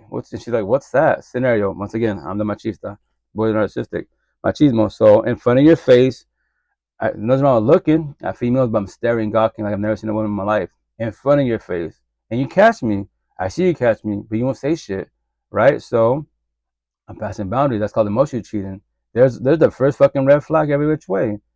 So I'm messing around every which way, and you still give me chances. And then you're on top of the respect. You're the church, yes. I'm a Christian. Well, respect for not knowing nothing wrong being a Christian. The downfall, the easiest people to destroy is who? Everyone that's codependent of being a good person, a religious person, a spiritual atheist person, because you believe God will change my ways, so stop being a fuckboy and machista bullshit, right? But how long will that take? How long will that take? And then you want to see your future? Look at your mother, look at your auntie, look at your grandmother. How the fuck's your grandfather at 70, 80 years old still being a fuckboy, and he goes to church, and the priest knows he's a fuck. Everyone on the block knows he's a fuckboy, but I love God. A for effort. It said God's a term. Church is a building. The Bible's a book. But you live the life of God. Jesus, Allah, Buddha, Muhammad, the universe, the spiritual universe, your ancestors, best as possible as one being. And she's just like, yeah. So I told it can be easy being machista. I know exactly what to say to any female, especially you're going through your feelings. Because when you're going through your feelings, you're emotionally vulnerable. And when someone tells you what you want to hear, it excites you. Like, oh my gosh, you love me. Yo, is it love? That's the shit for everybody. Yo, is it love? I saw other potentials be, hey, I'm gonna give you a line. Potentially get tatted on me. If you don't comprehend what I have to tell you, I can destroy you. If you let me tromp on you, I'm a slave master. I say, fuck your feelings. You're my slave. You won't say fuck my feelings. That's being mean. It's wrong. Narcissistic. It's a devil. Say that. So why would you let me hurt you? And that is your free will choice. And here's the best. I will let you know, hey, this is what I'm gonna do to you. And you still give me a chance? God can do it for you. I'm like, yo, I'm bored as a cat. You can say, Queen, that God will do it for me. I know He won't do it for me because that's my free will choice to do right or to wrong every day above ground. Even that's Japanese to you because I was you, So I saw the Queens all the time. Here's a line. Do you comprehend it? If not, if I decide to, that's my free will choice. And you sell yourself a dream, that's your free will choice, then you're going to hurt yourself. So what is it?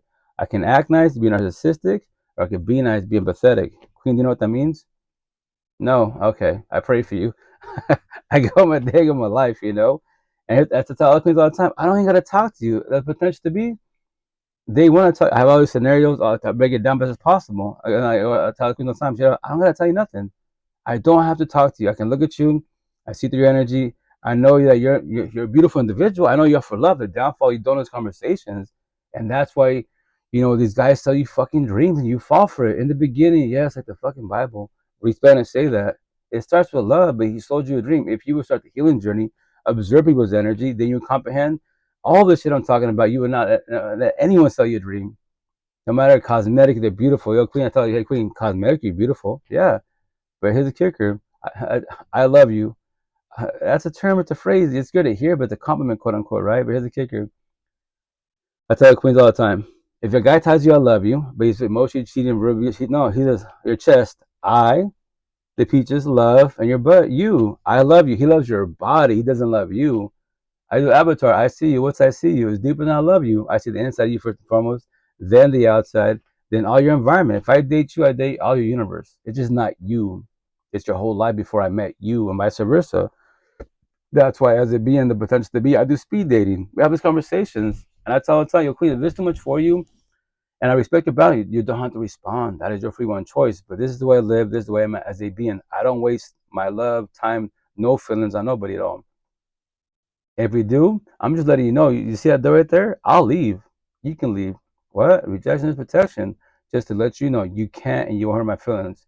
You can go, leave the breakup today, tomorrow, 10 years from now. As a being of respect, I won't shed tears. I don't need a partner. I want a partner. And nothing's wrong with shedding tears with the breakup. Not the grieving journey. Nothing wrong with the grieving journey, but I'll be nice, especially if you're quote unquote in the healing journey. I'll give you a month, 2 months tops. If you're doing months, year, you have a lot of healing to do. You can see I'm woke. Woke, the face tattoo. If you're woke and I'm woke, why are you shedding tears? For months, a year. When will you let them go? What? I'm not crying. You're crying. Why are you crying? When you stop crying? Yes, it did you wrong. Yes, it sold your dream. But why did you allow it? And that's a triggering subject. A triggering comment. What? Why did you allow it? What do you mean I allowed it? Not knowing yet, because you haven't done comprehension, you actually allowed it to happen. Because you observe people, like my ex-exes, I was taught 5 years ago. This is not even my terminology. My 10 lab workers, 10 people for 88 days. They're like, chill out, let's break it down together. What do you mean? All your ex-exes, in my situation, there was only 4 girlfriends. I'm traditional, old school. Like, if I'm with you, right? To think and think, quote unquote, which I don't recommend that. If you're both trying, you have a better outcome. You have this conversation, then you have a better outcome. If it's one-sided relationship, no, it's not going to work out, especially more in the queen side, because I'm not saying all you women, a lot of women, for the most part, empathetic. You give us 1,000 chances. That 1,000 chances can be 1 year, 5 years, 20 years deep, 20 kids deep, Don't get to that point.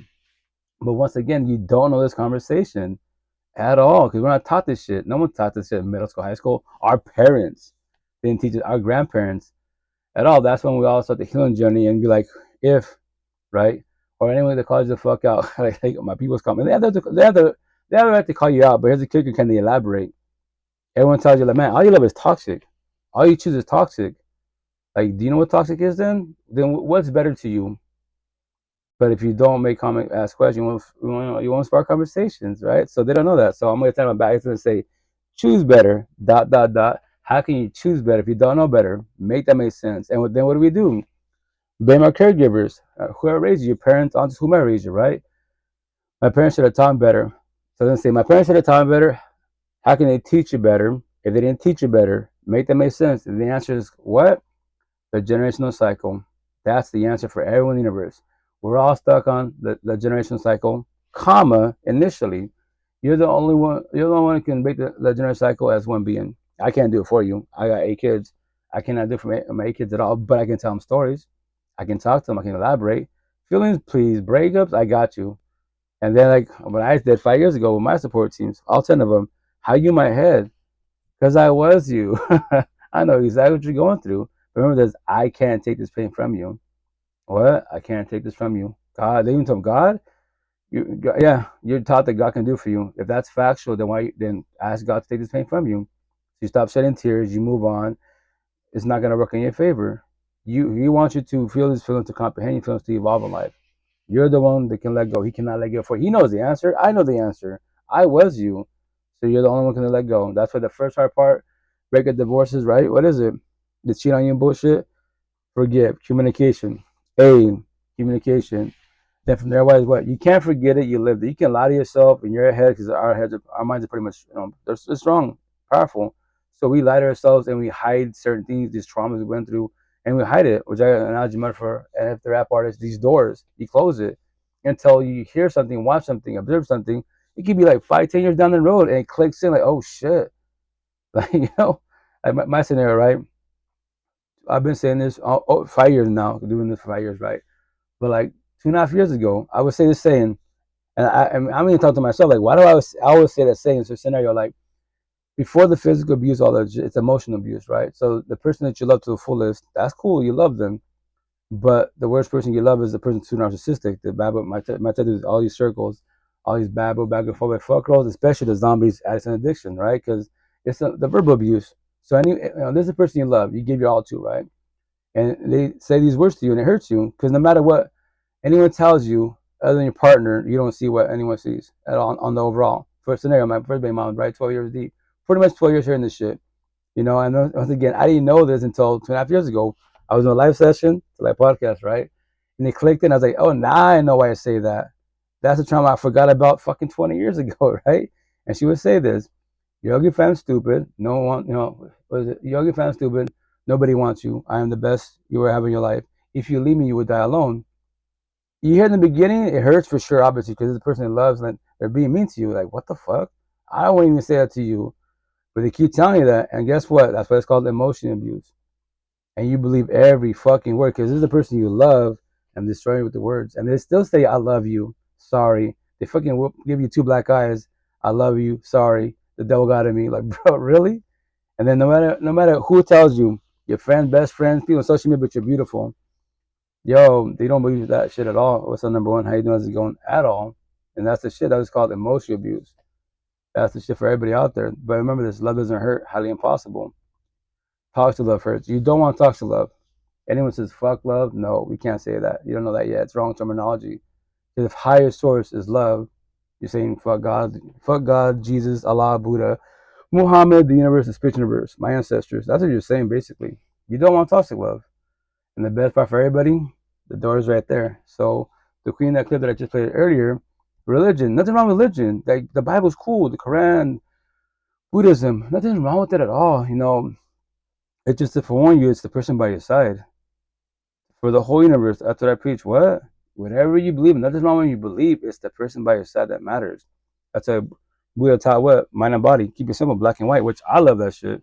That's what I preach to the fullest. 5 years doing this, but I didn't know that Buddha, that 2,500 years ago, right? So I do mind and body, and the person by your side, the body by your side. What? That's what matters. That's what dictates your life.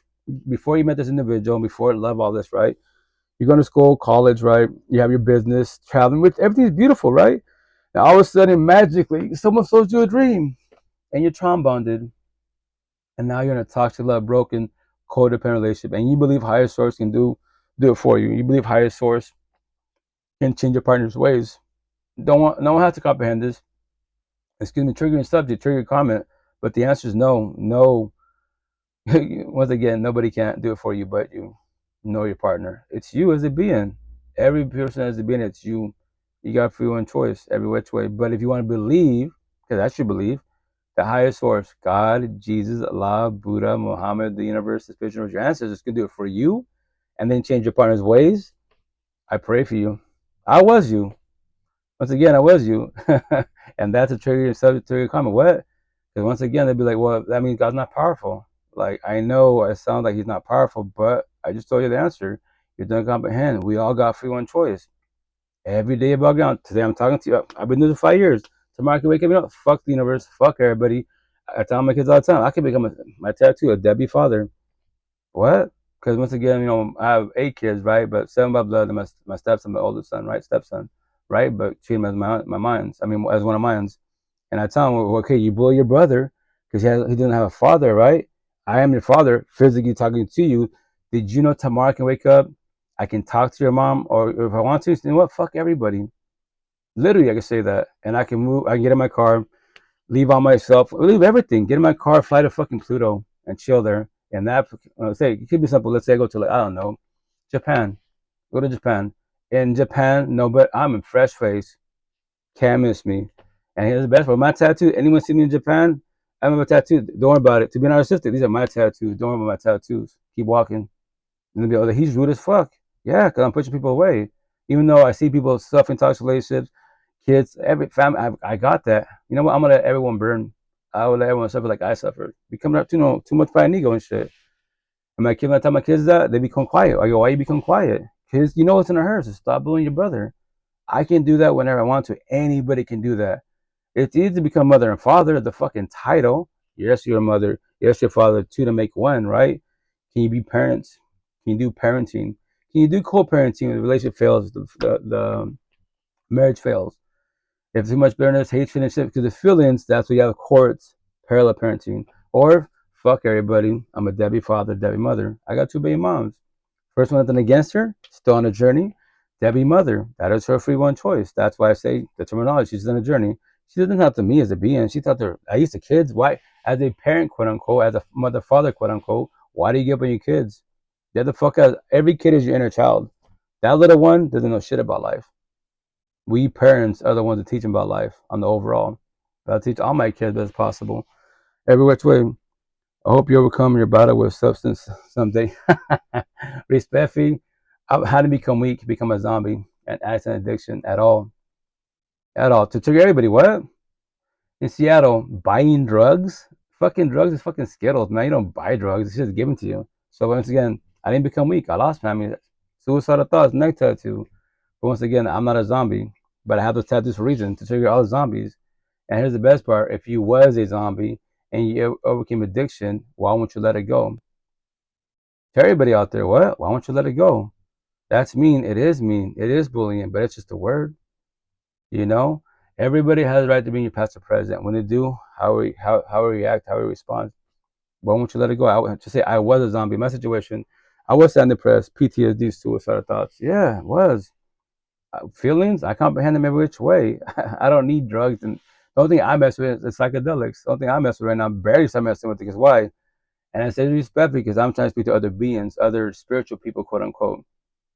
Because the only ones, and I say respectfully, why is the only ones that actually give me somewhat of a challenge on the overall are Buddhists.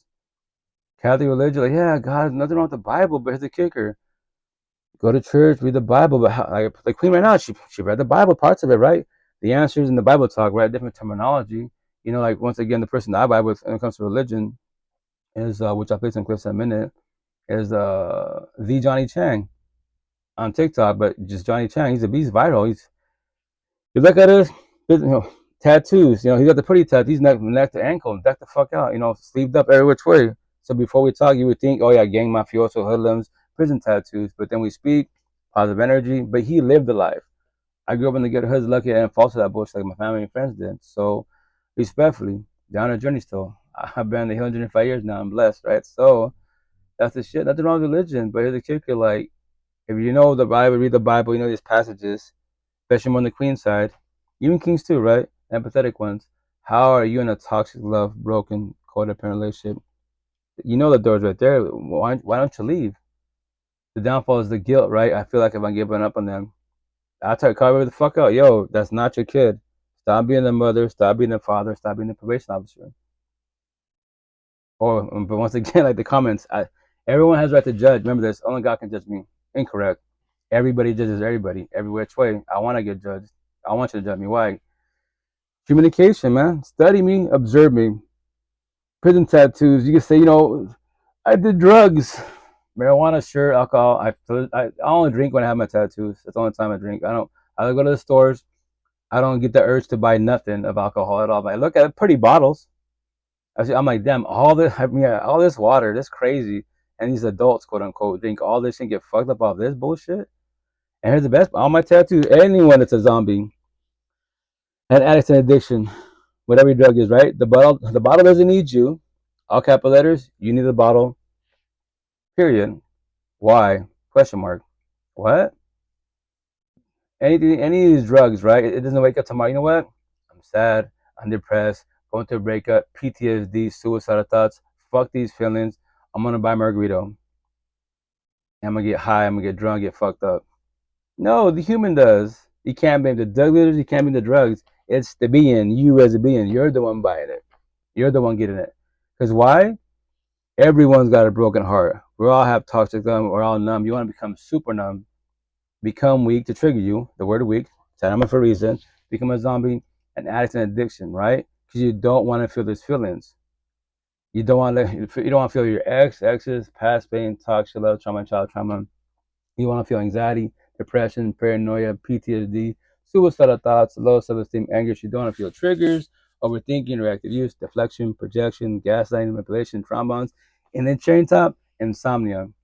Fuck everybody. And I've heard so many stories from zombies. So many. I was with God, Jesus, Allah, Muhammad. I have a family, everything. But yeah, that's beautiful. And then when you sober up, your high is gone.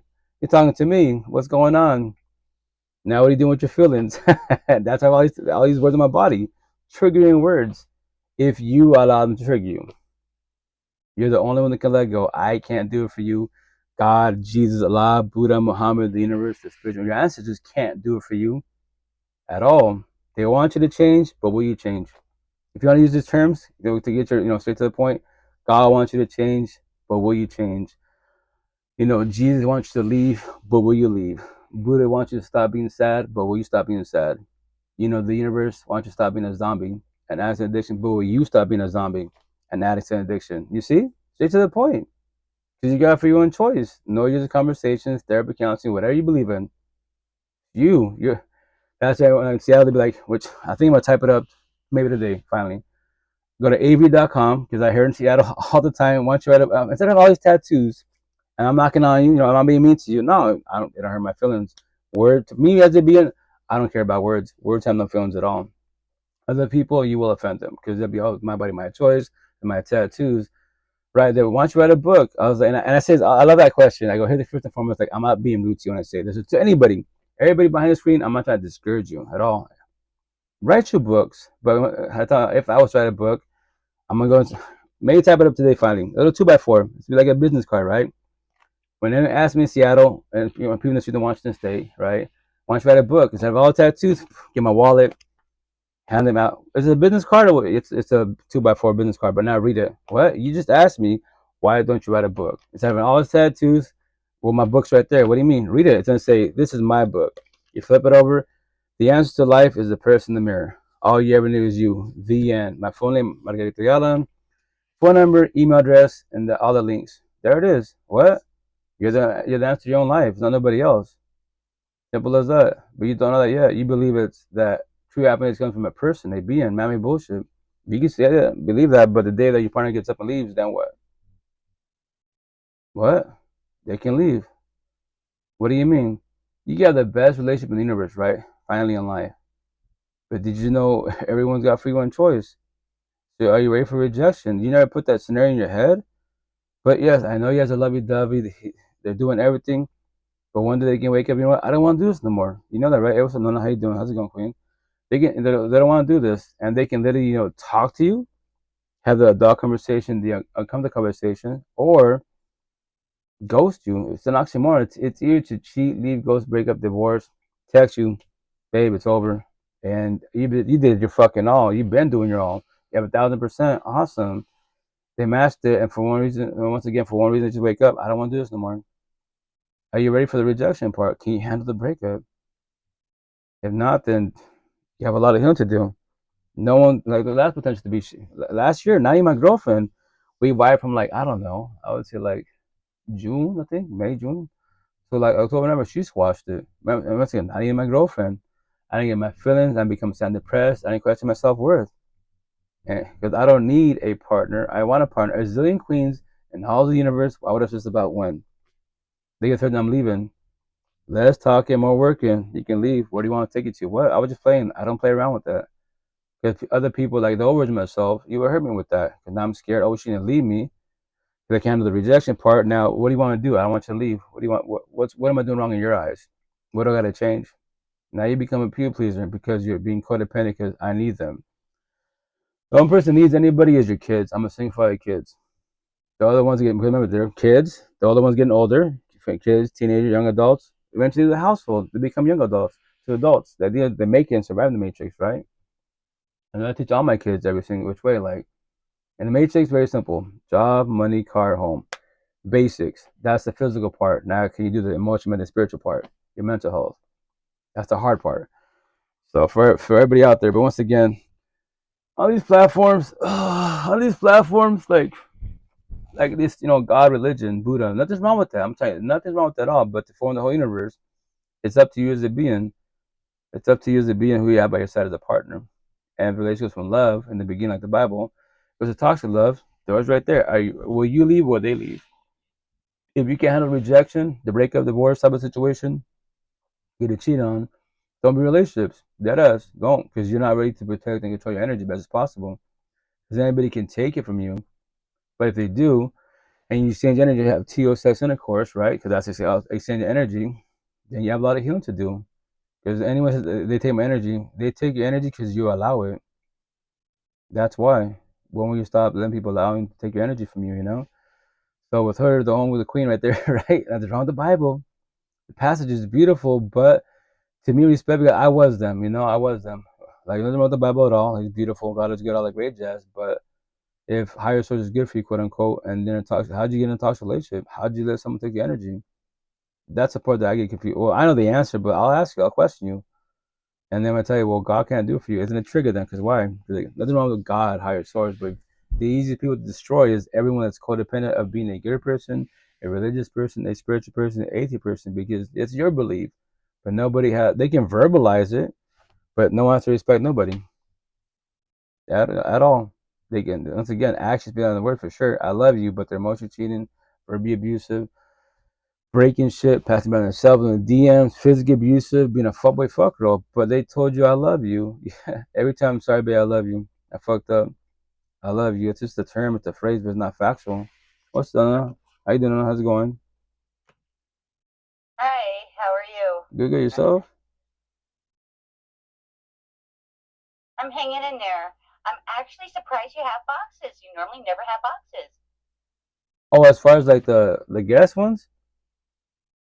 Yeah, Oh, yeah. well, typically I do, but I try like solo session, quote unquote, because like once again, I'm Bigo, I'm a host, I'm in a family, but I don't make money on here. I just go live, do my thing, and that's it, right? So like I did it because Yeah. they told me to try that, you get more people, quote unquote. I just go live, respect. It'd be nice to get paid for what I do, but if I don't get discouraged. I don't like I'm gonna stop doing it. No, like I keep doing it to my last damn breath to tell stories, So, and it's for everybody Well, else out there. yeah, it's a good thing Hmm. because I'm sure you're helping a lot of people out there dealing with a lot of different types of areas that are mentally stressful for them. Right. And I'm sure listening to your advice helps a lot of different people in different situations. So Correct. that's really good. Thank you. Keep up the good work. Thank you, and Queen. thank you very much. No, you're welcome. Because Welcome. I'm sure a lot of people appreciate that. Oh yeah, thank you. You know, No, thank you. because you're very down to earth. Some people might not like to hear it. All right. Because some people don't like hearing the truth. That's what hurts, right? No, yeah, it's. But yes, but you do state a lot of truth. Some people don't like to hear it, but hey, you know what? I'd rather be comforted by the truth than comforted by a lie any Facts. day. No facts. I'm Bigo, right? Rest in peace for Munchie. This is her saying, right? Which I'm gonna tie to my body because it's her saying. She'd be like, "I'd rather hear the ugly truth than a beautiful lie." No, I'd rather hear the ugly truth than a beautiful lie, and it's facts. Like I go, keep it 100. I'll tell you a lie. I'll tell you, hey, Nona, you're doing good. Let's say you're saying your partner's, he's being a fuck boy, whipping your ass. I'd be, no, Nona, God will change his ways. He will change. I'm telling you, I know it's not gonna work in your favor. So I keep it 1,000. Like, hey, no, chill out. You don't have to comprehend me. I got for one you best possible, but it's your life. I won't give up on you. I will not let you drown. Whenever you're ready And the to. only person and the only person that could actually change your situation is yourself. Facts. If you don't get out of that situation, it's going to continue to happen. So you allow that stuff to come into your life. Correct. Because you have the choice to leave that situation. You have the choice to change your situation. Correct. So it's your choice to stay in that problem or your choice to leave that issue. Facts. Beautifully said. A lot of us don't know that initially because we're on a journey. You start the healing journey, you have real support teams, you have this conversation like, what? Like, I know it's triggering to hear. I allowed it, not knowing yet when when you break it down your relationship, like, oh, there's the red flags, passing boundaries. I could have left. It's okay, you know. Then you go, okay, now I get it because it can be triggering initially because if the person's on the journey. You know what? Hmm? Go for it. The way that I look at it is this. I never say any relationship was bad. Okay. I say, it's a learning experience. It's something that I learned. Right. And I learned by that. Correct. And I have to take my experience and what I've learned and carry it on. Facts. Oh, yeah. So this way I know not to try to get trapped in that. Because a lot of people in the beginning of a relationship, right, they're all nice, lovey-dovey, everything you wanted, and then give it a year. Right. That's why you never, when somebody asks you, oh, what are you looking for in a relationship? Or what do you like? Right. You know, you're better off not even answering that question so you can, because they could be all that stuff that you wanted because you just told them. But if you don't tell them, now they have to be themselves. Exactly. That's what I say, Queen. I said, when they ask the question traditionally wise, no, what do you want from a guy? And then you start elaborating, right?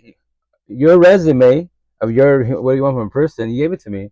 Here's the kicker. I got a checklist. You'd be like, well, I don't want to be jealous. I'm jealous, but not today. I'm adapting to what you just said. You know, I don't like cheating. Right? You know, I don't want to cheat her. Oh, I cheat. Not today. Not today. I'll do it down the road, but you know, and that's it for everybody. That's why, like you said, like I tell people, like the way to respond to that. If tradition was working, why are we struggling? So when they say, "What do you want from a person?" I tell them, just be authentic yourself. What? They have nothing to work with. What do you mean? Just be you. What does that mean? You can't be yourself, you know? And from there, wise, what's the other question they ask? They'd be like, "What do you want from a person?" You know. And there's another question to ask that's the comment. Or what do you look for in your future? Oh yeah, right. Right. What do you want your future to be? Exactly. And then they try to sugarcoat that. They take that to their advantage. Correct. Because they're waiting for you to verbalize, and they'll adapt. And oh yeah, that's what I want to do. The same thing. Like nah, me personally, be like, I keep it today, that now the present. What? Tomorrow's not guaranteed for nobody. We on this date, be a couple, we go to sleep, and I don't wake up. You don't wake up. I don't know what happens tomorrow. I keep in the present best as possible. You know. Yeah, because tomorrow is never promised. Correct. So yeah, but that's the thing. That's why it's never promised. I have to try to remind people of that. That tomorrow is never promised. Correct. Because some people think that you're going to be around forever, and I'm like, tomorrow is never promised. You don't know. You could do it next. You could do it. We could do that a couple months from now or whatever. Tomorrow is not promised. Facts. Oh yeah, that's why my situation. I tell people like, if you see me face to face in the streets, you always see me praying. I pray to all the sources, right? Whatever's out there. So I'll be like, you know, before I eat.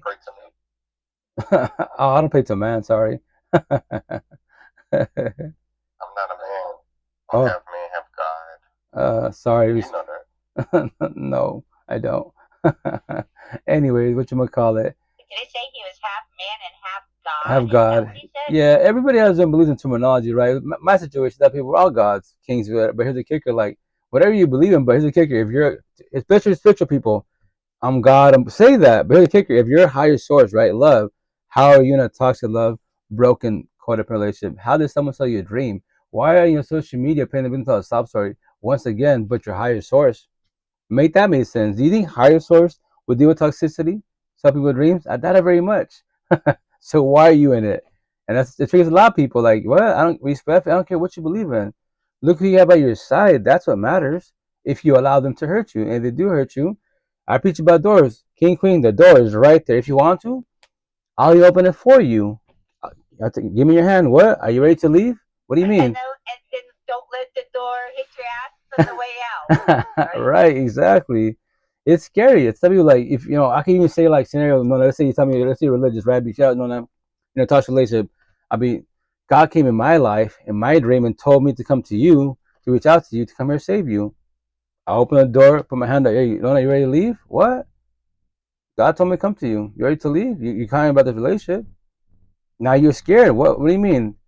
You're bitching about him, right? You deserve better, right? So let's go. Why are you scared to leave? That's not your kid. Stop being the mother. Stop being the father. Stop being the probation officer. Or you can stay here, and tomorrow I'll come back again. But remember this: I don't have to come back every day. The door's right there. You know what I'm saying? That's your choice. Free one choice. That's why this is not my this is a tattoo, right? But it's not my saying. This queen on I don't know who she is, but she became cause she's beautiful, but she said this thing because they asked her like, "What's your favorite quote?" Right? And she's like, "I don't know who says this, but I heard of this, right? Or I read this." She's like, "I forget what it is, but it's beautiful." And I got her here. It says, "Well, you're not changing, you're choosing." I was like, "Fucking beautiful. It's facts. Maybe not today, maybe tomorrow, a week from now, but I preach about doors. The door's right there."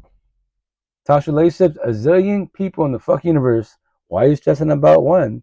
Make that make sense. Nobody in communities in the healing journey evolving. Everyone's broken around you. Maybe try the next city, the next county, the next state. That means everyone's broken. Like no. Now, can I ask you a question? You don't have to answer this if you don't want to. What state are you in? Oh, Washington State. By Seattle, Washington. Oh, you're in Washington. Yeah, Washington. You mean like Washington, like over top of like California? Yeah, very top by Alaska. Yeah, top left corner. Yeah. Okay. Yeah. Like where the red forest isn't too far from you? Yeah. Oh yeah, Cali. Yeah, 2 states down. Have you ever been there? The redwood forest. Oh yeah, beautiful. Have you ever been? Yeah. King Kong trees, beautiful. It's amazing how those trees are massive. One day I want to go there. Yeah, those trees are massive. You look up, I'm like, oh my. One day I want to go there. There had to be giants. Look at the giant ass trees. I've seen pictures of it. Yeah. No, it's you drive your car through it. Right. We went through there with my pops. It was crazy when I was a little kid. I'm like, it's amazing. Look at these giant. If there were giant trees, they had to be giant somewhere. Giant humans. That's massive trees. You never know. You never know. And there's a lot of things we're never gonna know. Correct. Because it's the history. Like respect when it comes to the past. Like if it's not what I say, in my belief, right, in the healing journey. If it doesn't benefit you with your feelings, like why stress about things that you don't know? It's a past. Let's say there is. Let's say there wasn't, but they're physically they're gone. You find bones and everything. Like cool, there was awesome, but there's no more because if they are, they're hiding really well. Yeah, I hear this one statement that says that's said to me once in a while. You just don't care. I'm like, I don't care. I'm not going to stress over that. Correct. Oh.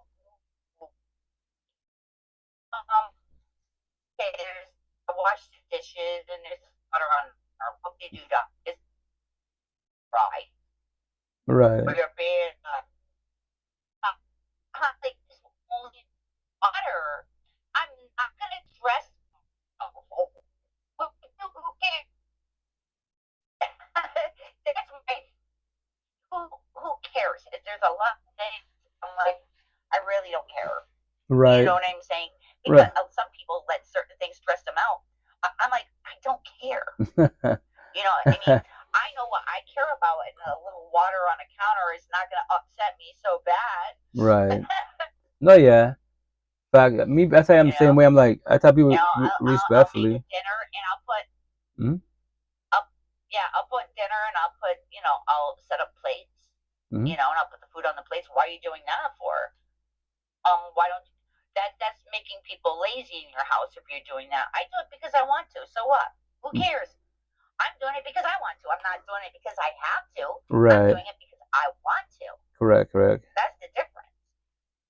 Most definitely. I like sitting outside. I got these bird feeders out there, and I love watching the birds outside. It's beautiful. So I got some bird houses. Somebody, how you doing, Queen? How you been? How's the kiddos? And I got to see the babies inside. And then there was kernels in my backyard. Oh, nice. And I didn't see the mom around for a couple of days. And I went back there and I looked in the nest. And I didn't see anything. Now I see the little male baby. It's got to be a male because he's small. He's only, probably about,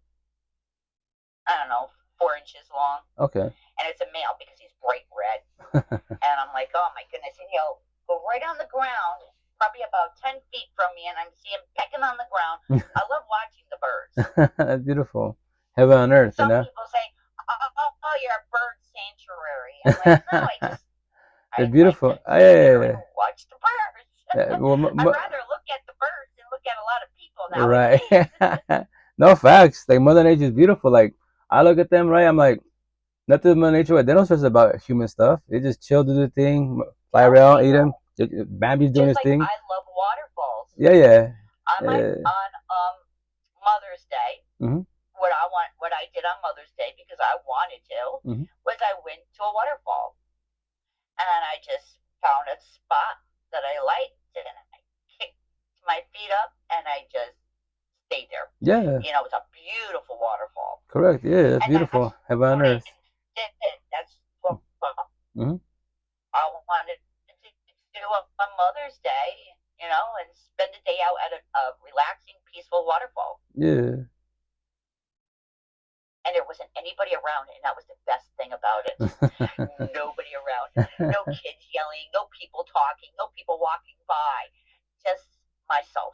Right, yeah. And that was nice. There's a lot of places like that, you know, you're going to get the people walking by you, talk. The kids screaming and yelling or making noise, you know. But it was so peaceful because nobody was there. That's beautiful. Heaven, which actually I say heaven on earth. That's what me, as a being, now that I worked on myself, I say all the time, look around you. As at the farmer's market, you gotta check out. Other than beings, us human beings, look around you. Is anything stressing here? No. We're the humans that cause stress to the Mother Nature and these, you know, little animals, right? But as beings, we stress. So if you try to focus most energy on yourself, be yourself in a positive manner, you have a better outcome. The less stress in your life, the better for you. But that is you as one individual. And you can't do it for nobody else. If you have a partner, a friend, they're going through it, you be supportive, you know, and that's it. But once you figure life out, it's all easy. I can do is tell them stories. Yeah. Facts. And meaning by telling them stories is, I'm like, the only way I can describe it, I says, I'll tell you something that happened. Right. So I tell them the story. You know, and if they listen to the story, you hear the advice. Correct. But they don't have to take it because everybody's they're either gonna take it or they're gonna leave it, and that's their choice. Oh yeah, facts. So I don't say, oh, maybe you should do this or maybe you should do that. I just tell them a situation and I tell them a story, and they can take it any way that they want. Facts. That's why. Kind of like what you do. You know. You're explaining to people. Right. Tell a story. That's all I do. Like, you don't have to comprehend nothing. That's why I say higher source and beings. We're all communication. We're all messengers. Nobody has to comprehend nobody at all. But the cool thing is, anyone in these live sessions, face to face, you know, in whatever platform you're doing, commenting on, as long as the person patient enough, open-minded enough, they're hearing you, right? So conversations, we plant seeds, analogy, metaphor, you know, poetry talk. So you plant the seed, have a conversation, you tell a little story. Now them as a being, because you're A and they are B, right? They can water the seed, study, observe that, research that, to, you know, learn from that, comprehend it as possible, or they let the seed die. You know what? No, I don't. What you just told me, that makes no sense to me. I don't care about that. Cool, that is their free one choice. Don't sit there become a Bible thumper. You have to change. You have to leave. Like, no, the word habit's triggering. They should want to. You just hold their hand, guide, and elaborate, and that's it. But the cool thing is, even if you let the seeds die, you heard a word or a sentence, and you remember it. It could be today, tomorrow, 20 years from now, right? You know what? They said a long time ago. Let me study that, and then that's why, once again, being higher source being with communication with messengers. The day the person who told this, it could be 5 years after the fact, and you told them multiple times, right? Same story, same outcome. They didn't, you know, they're listening. It's communication. They don't have to comprehend, but they say, hey, no, they reach out to you. You was right. I finally got it. It clicked in. I'll be yes. Those terminology, I got it. It clicked in. Comprehension. It took you 5 years, but hey, all this time. Some people actually have to learn it the hard way. Right.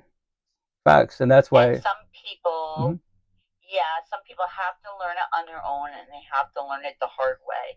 Here's an example. I had an uncle, and he used to drink a lot. He was an alcoholic, I guess. Now he's probably like 70-something years old. Okay. I found out, he did drugs too back then, which I didn't know.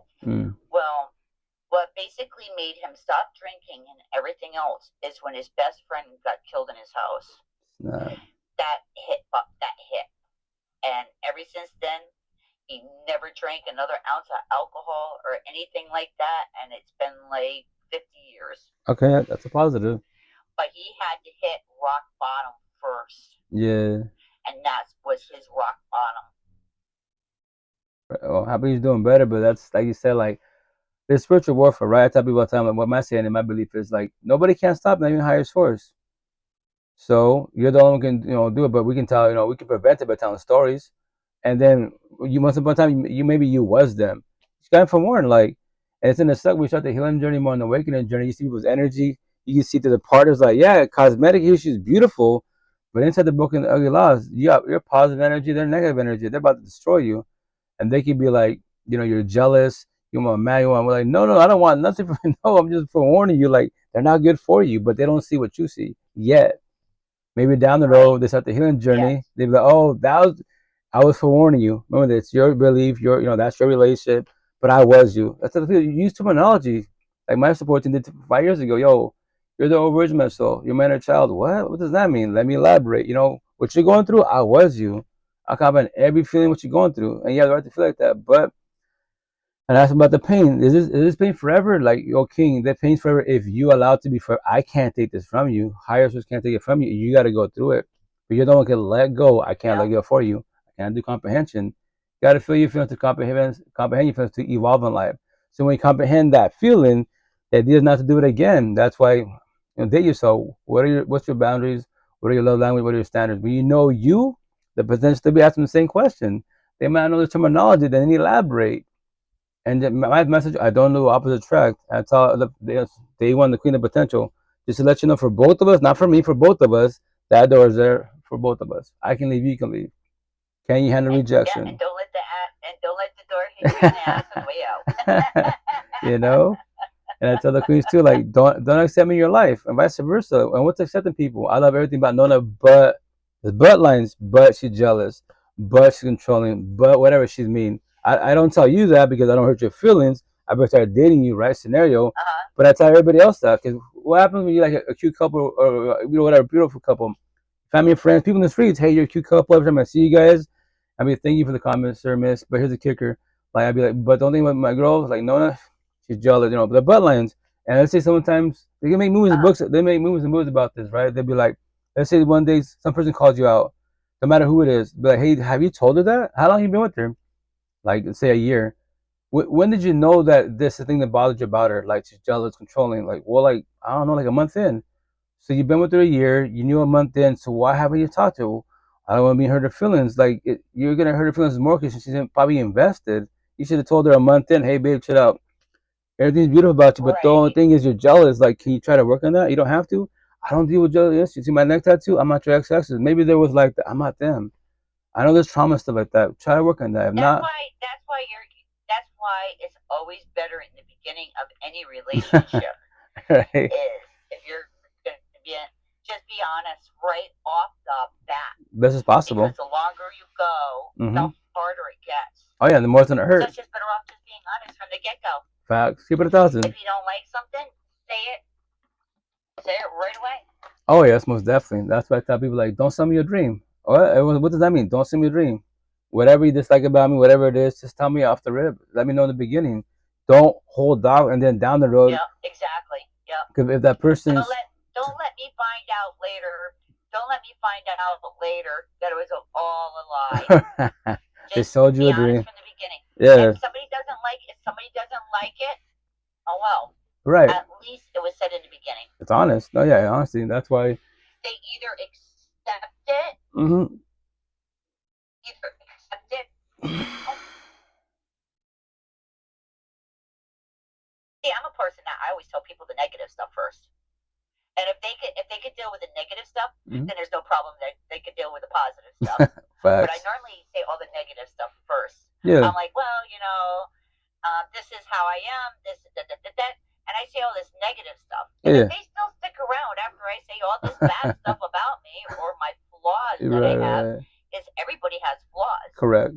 They're either going to stick with you through these flaws or they're going to leave. Correct. And it's going to be, if somebody's willing to stick with you through those flaws, then that's fine. But I always say the bad things. I'm you sure?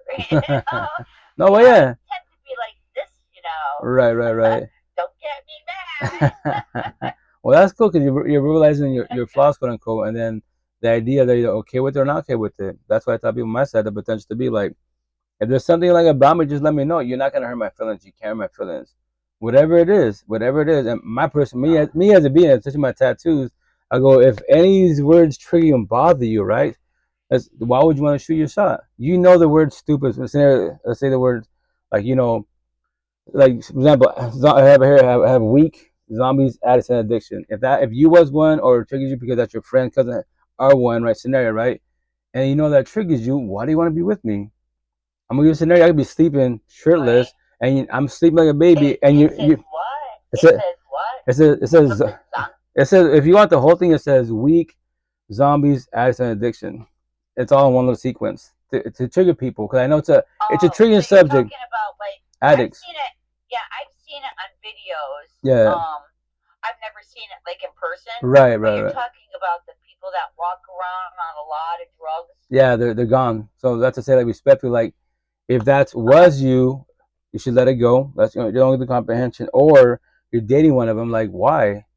But respectfully, it's a triggering subject. I know it is, but here's the kicker: if that subject triggers you, those words trigger you, just to let you know, it's tatted right here. What? It's on me. So scenario. Right.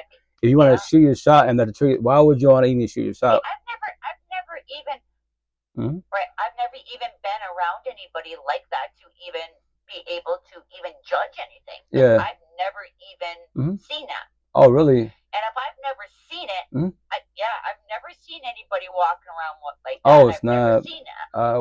Washington State. So it's like if I've never seen it, if I've never seen it, I can't even say like. Right, the terminology. Oh, this, that, the other. Right. I couldn't even give anybody even any advice on it because I've never seen it. Which is I've cool. never gone through it. And I've never seen it.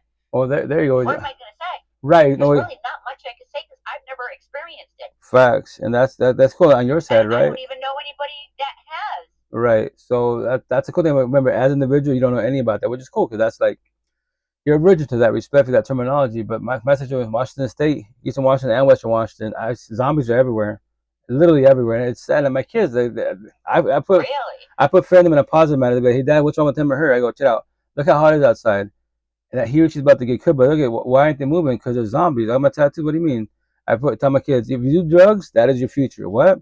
If you do drugs, that is your future. Sad. Right there. Actually, that's sad. Yeah, no, it is. It is. It is. No, it is. But once again, all we can do is pay it forward. If you really think hard about it, somebody loved that person. Oh no, for sure. It could have been your mother. Correct. It could have been their father. Correct. Somebody loved them. No, most definitely. I comprehended. That's why I elaborate my kids. And they were a child. They was, yeah. They had dreams. Correct. I'm going to grow up. I'm going to be like this. Oh, yeah. So they had these dreams. So it's actually really, really sad. If you think about it, it's correct. Really sad. I have compassion for them, but I talk to a lot of them. And I hear so many stories. I go, by the time I hear the kicker, I lost 2 families. I should be doing what you're doing. But I already know what that does. You become, look at the rest of you. You don't want to feel your feelings. I get it. I get the concept. You're high, the dopamine high, whatever, right? Awesome. So, and those, I've heard so many stories. That's the God, Buddha, another family. Cool. When you sober up, back to reality, physical form, all my tattoos, anxiety, depression, child trauma, that pain's there still. That trauma's still there. It's not going to go away. You don't have to work on all your trauma. That's highly impossible one day. Start with the most recent pain. Who hurt you recently? Your ex, your partner, someone in the streets? Okay, that's the most recent pain. Why and how did that hurt you? And why did you allow it? And what do you do to overcome it? And that's the first door. And from there, wise, the next door of pain that whoever hurt you. Maybe you don't work on whatever it is. And then from there, wise, you just keep going. You keep working on yourself. If not, respect, stay a zombie for the rest of your life. But then you say love. How can you say love? You don't even love your own self. Look what you're doing to your body. This vessel is so fucking weak, pathetically weak. You know what cracks me up is some people, they flaunt that word too much. What's word? When they say I love you. Yeah. Love. Right. Some people say the word I love you with no meaning right. behind it. Selling dreams. You just you don't flaunt that word. Right. I've had people say to me, oh, I love you. And I sit sit there with no response. And I've gotten people mad. Oh, you're supposed to say I love you too. I'm like, I can't. And it gets people mad. I'm right. like, I am not going to say that word unless I truly believe that. Facts. I have to truly believe. I'm not flaunting that word just to say the word. Right, to sell dreams. Yeah. All right, my son's coming in. I'm going to get off here. All right, Queen. You have a good day. Stay blessed, take care, be safe. Keep up the good work. Always. Thank you, Queen. Sound stories. Right, ciao, be safe. As no, she's the biggest squad. Cool people, man. As a cool about social media, maybe locally, yeah, I don't know the support teams, technology, the cell phone, so many options, so much resources. But that once again, that's if you want to start the healing journey. If you want to feel your feelings, I promise you 1,000. Whatever question you have, Google, YouTube, TikTok. You want to be lazy about it? ChatGPT, C.AI. I use it all the time. I'm a geek techie just to test out the AI, see how it works, how it functions. I got a deep conversation with the AI versus the human, respectfully. And I said respectfully, the only one overall giving me like a challenge that actually intrigues me, respect when I say this, are Buddhists. But even with Buddhist wise, like I forewarn them, also I speak to a lot of them. I go, child, that's beautiful. Buddha's a beast. Mind and body. Keep it very simple. Fuck yeah. I comprehend 1,000, but to forewarn you don't comprehend this, it's the person by your side that matters also. What do you mean? Mind, body, balance for yourself as one being, but the person by your side.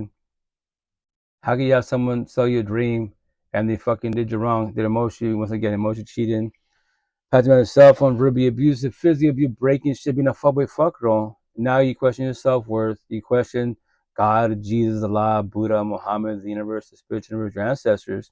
Because one person, yes, you offer love. You offer love. They told you, but actually beyond the words, love can't, if higher source is love, it can't hurt. So what do you have? Whatever term you want to use, tied to my body. I tell the kids all the time, you're positive, they're negative. You're God, that's the devil. You're conscious, subconscious, it's all tatted on me. What word do you want to use? You're the one who can do comprehension. But love hurts and love can't hurt. Highly impossible. Toxic love hurts. What? You love somebody that doesn't love you back. You match energy, they take energy. You are doing opposite track. And the trauma bonded, trigger you, you're the slave master. He's your slave master. They say fuck your feelings and you're the slave. The door's right there. What? The door's right there. You can leave whenever you want to. A zillion kings and queens, whatever you're into. Why are you stressing about one? Make that make sense, man. And don't worry, I was you. I make it sound so easy. Because why? Real support teams. I worked on myself, healed. No one wants to comprehend that. I believe they say this to put fear in the whole universe. But so if it's factual, if you want to let it be factual, I'm the one to put fear in you on top of that. How so? What so?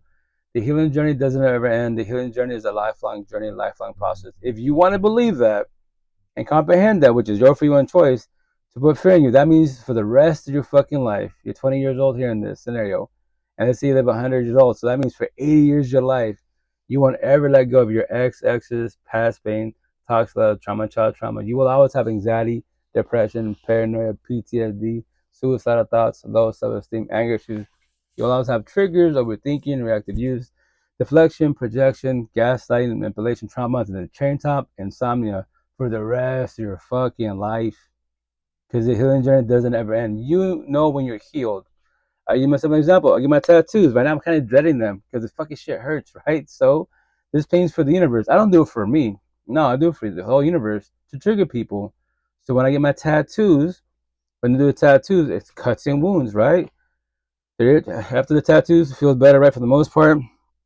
So I don't have my cream here, but I'll use my toothpaste, right? Example. So my tattoos and my cuts and wounds, they're healing. They itch, they bother my kids, jump on me, whatever. I bump it at work and shit. So I use the cream to heal it, Especially your back tattoos, your shirt rubs it, so you put a plastic sleeve over it. It's still healing. When my tattoos are healed, now they become scars. I can pull them, I can bump on them, I can do whatever I want. It don't hurt. My skin don't hurt, the body hurt, not the tattoos, not the tattoos, because now there's scars. That's when they say that respect when I say this corny, the corny statement, my heart has a scar. If you know what a scar is, there's no way you're stuck in your ex-exes. When they did you wrong, oh, You're still healing. It's not a scar. What do you mean it's a scar? I mean, it's not a scar. It is. It's not a scar. If you could talk about it, I'm not choking up talking about it, but you will always choke up every day about it for the yes to be. Why won't you let it go? That's why all is that like my tattoo is way up here. This one, 95.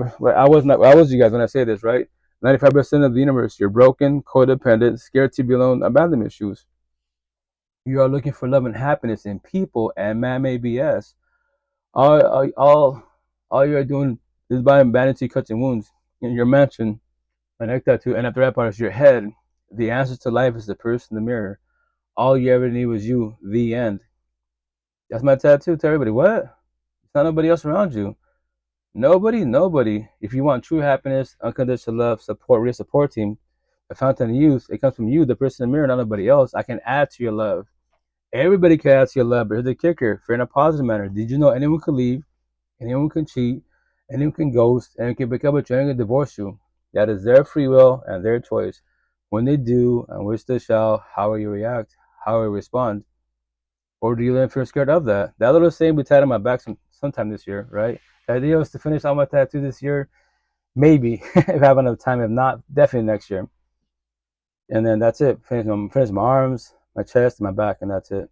I might do my you guys won't really see it above my knees, because now my knees, my ankles hurt, my lower back a little bit to my last dying breath, because I have no broken bones. I got bruised bones. From what? From a car accident. It wasn't my fault. It was two fucking Paco and Taco little brown boys, locally wise, a 20-year-old. So if I get it, it's gonna say zombies, 2120, Paco and Taco, and they'll be like, what does that mean? All you addicts, I call all you zombies, addicts and addiction. You get in the car, you're fucking high, drunk, all that bullshit, right? And you think that magic. I get the concept, because you want to go home, you want to go to sleep at a fucking risk.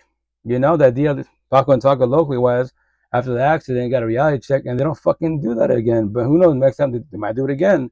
The next person they hit, they hurt themselves or take somebody else out, or take themselves out. So that's what I'm saying. As they being, I have compassion for the universe. I pray for the universe. I don't feel sorry for the universe. I'm a single father with kids. I lost two families. Why did I become weak? Hit rock bottom and become a zombie? And the addiction addiction. All these zombies, my tattoos, to trigger you. The bottle doesn't need you. Whatever your addiction is, right? Especially the big pharma bullshit. You know, you need the bottle. Why? Blow my fucking mind.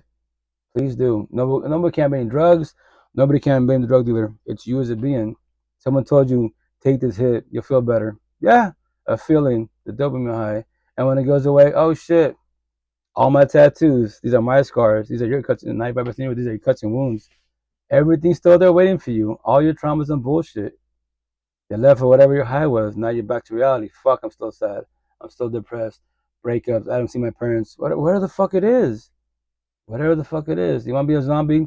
I have compassion for you. I don't feel sorry for you. Respectfully. Why should I? I have 8 kids. I tell all my kids, I was telling them a minute ago, what's wrong with them? The 100+ outside, they're fucking get burnt. Or let's say outside, wintertime, balls fucking cold in Eastern Washington, right? Alaska weather. And yeah, they get fucking, now I know why we Spanish say this. A lot of homeless, you have homeless people, and then you have people that are homeless for sure, but the zombies, addicts and shit, fucking missing fingers and shit, because they freeze, they get frostbite in the winter. I'm like, what the fuck? I tell my kids, if you do drugs, there's your future. What? If you do drugs, there's your future. Nothing with casual marijuana, casual fucking, drinking, casual psychedelics. You can't get stuck in, but you can become codependent. I need it. You cannot become codependent of psychedelics nor marijuana. But alcohol and everything else, cigarettes, yes, you can. It's an addiction, that calms you. Cool. Awesome. And once again, rest in peace to my brother. Like, I'm not saying I could have saved my brother when I say this, right? If I would have, but remember this, if does not exist, it's a fucking past, it's been written. But if it was a possibility, if I knew all this shit, I've been doing this for 5 years now, and back in 2013, my brother was still alive, right? And once again, I can't say I could have saved him. No, we gotta have deeper conversations, better conversations, not because I'm ignorant to drugs. I know of drugs, he was doing like blues and foils. I know they're drugs. I told him, like, you know what that is? Like, brother, I love you, but I don't care. Like, what? I don't care. Like, I'm going to YouTube right now. Google, what are foils? What's blues? It's irrelevant to me. It's respect. I don't care about drugs. Is irrelevant to me. I don't care about drugs. I know they're not good for you. I live in Seattle, at the time being. I see zombies everywhere. Like, what do you mean zombies? Like you, what you doing? Drugs? You're fucking stuck, addict and shit, right? Zombies are everywhere. I gotta buy drugs in Seattle. Everyone offers to like Skittles. You fucking I see. I'm looking at people's cars, at people's chilling, partying. They have all this shit on the table. I'm just watching them. Like what the fuck? I would just say zombies everywhere. Zombies. All this shit with a zombie apocalypse. You're living this shit. If you're one of them, you know the whole squad is, the whole block is. Like I pray for you guys, and it was crazy to see. Now after a while, I just got used to it. People you would not ever think, people have no money or millionaires. I went to many homes. I'm like, I would tell them when I thought, hey, like, just curious to know, like, does your wife, husband know, that you're a zombie? What is that? You're an addict? No, they don't know. Why don't you tell them? Why are you selling dreams, man? Oh yeah, fuck it, to each their own. But they'd be like, I love God, Buddha. Like, yeah, I've heard it all. I've heard it all. You love God, quote unquote, but you're a zombie. Okay, you love your family and kids, but you're a zombie. Like, and then everybody else, like, y'all get involved with them. I get in the beginning that if they never told you, they sold you a dream. So that's why it's called rejection. When you find out, what are you choosing? What are you doing? Corny ass traditional ways through thick and thin. I don't recommend it, especially when kids are involved. Hell no, I don't recommend it. But that is your free will choice. You're suffering as it is, a part more on the female side, right? It means emotional cheating, verbally, physically abusive, beating to the kids, and now you find out he is a zombie. You can do all that rehab, do all the rehab, all the A for effort, but as long as they don't ever, they let it go. They can be sober, but here's a kicker for everybody, because God, the universe, always tests you. Something happens tragic in your life again to that person. They know, like my brother, like he was said, like he's all like, when it comes to rehab, he's like, that rehab stuff, it only works for the people that actually go themselves. I went 3 times, graduated, all that, but I went there because my kids, my ex, family and shit. I didn't go there because myself. Anyone that goes there for themselves, they have a better outcome. Because you're not supposed to talk to nobody, but then you tell your stories. I don't want to say his name out here, but boom, where's my name? I'm just Blues and Foils. So what happens when I say my little stories? All my classmates are fucking Blues and Foils. Now we chill during smoke break, air break, whatever, chilling. And we start talking about it. And bro, should I have a connection, have a plug, better, however, cheaper price. What? Now my mouth waters. I get the itch because I know how it tastes. I know how the high is. You don't know shit about this. Your drugs, like you said, I don't give a shit about that. You don't care. Everybody else, our mouth waters. We get the itch. I'm like, fucking wild shit. Once again, for everybody out there, that's what I tell people. Everyone in life, my face tattoo, we all got a broken heart, toxic love, or numb. We all get hurt in middle school, high school.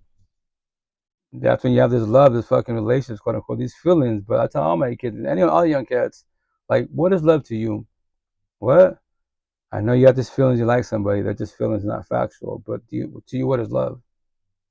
And they don't know what to say to that. Well, we have feelings. Okay, you have feelings. Awesome. That's all y'all. That's your definition because you don't know this yet. And everything starts from home. Before I have to get out of here in a minute, but everything starts from home. How so? The potential to be in middle school, high school. Ask them. Simple question. How your parents doing? Simple question.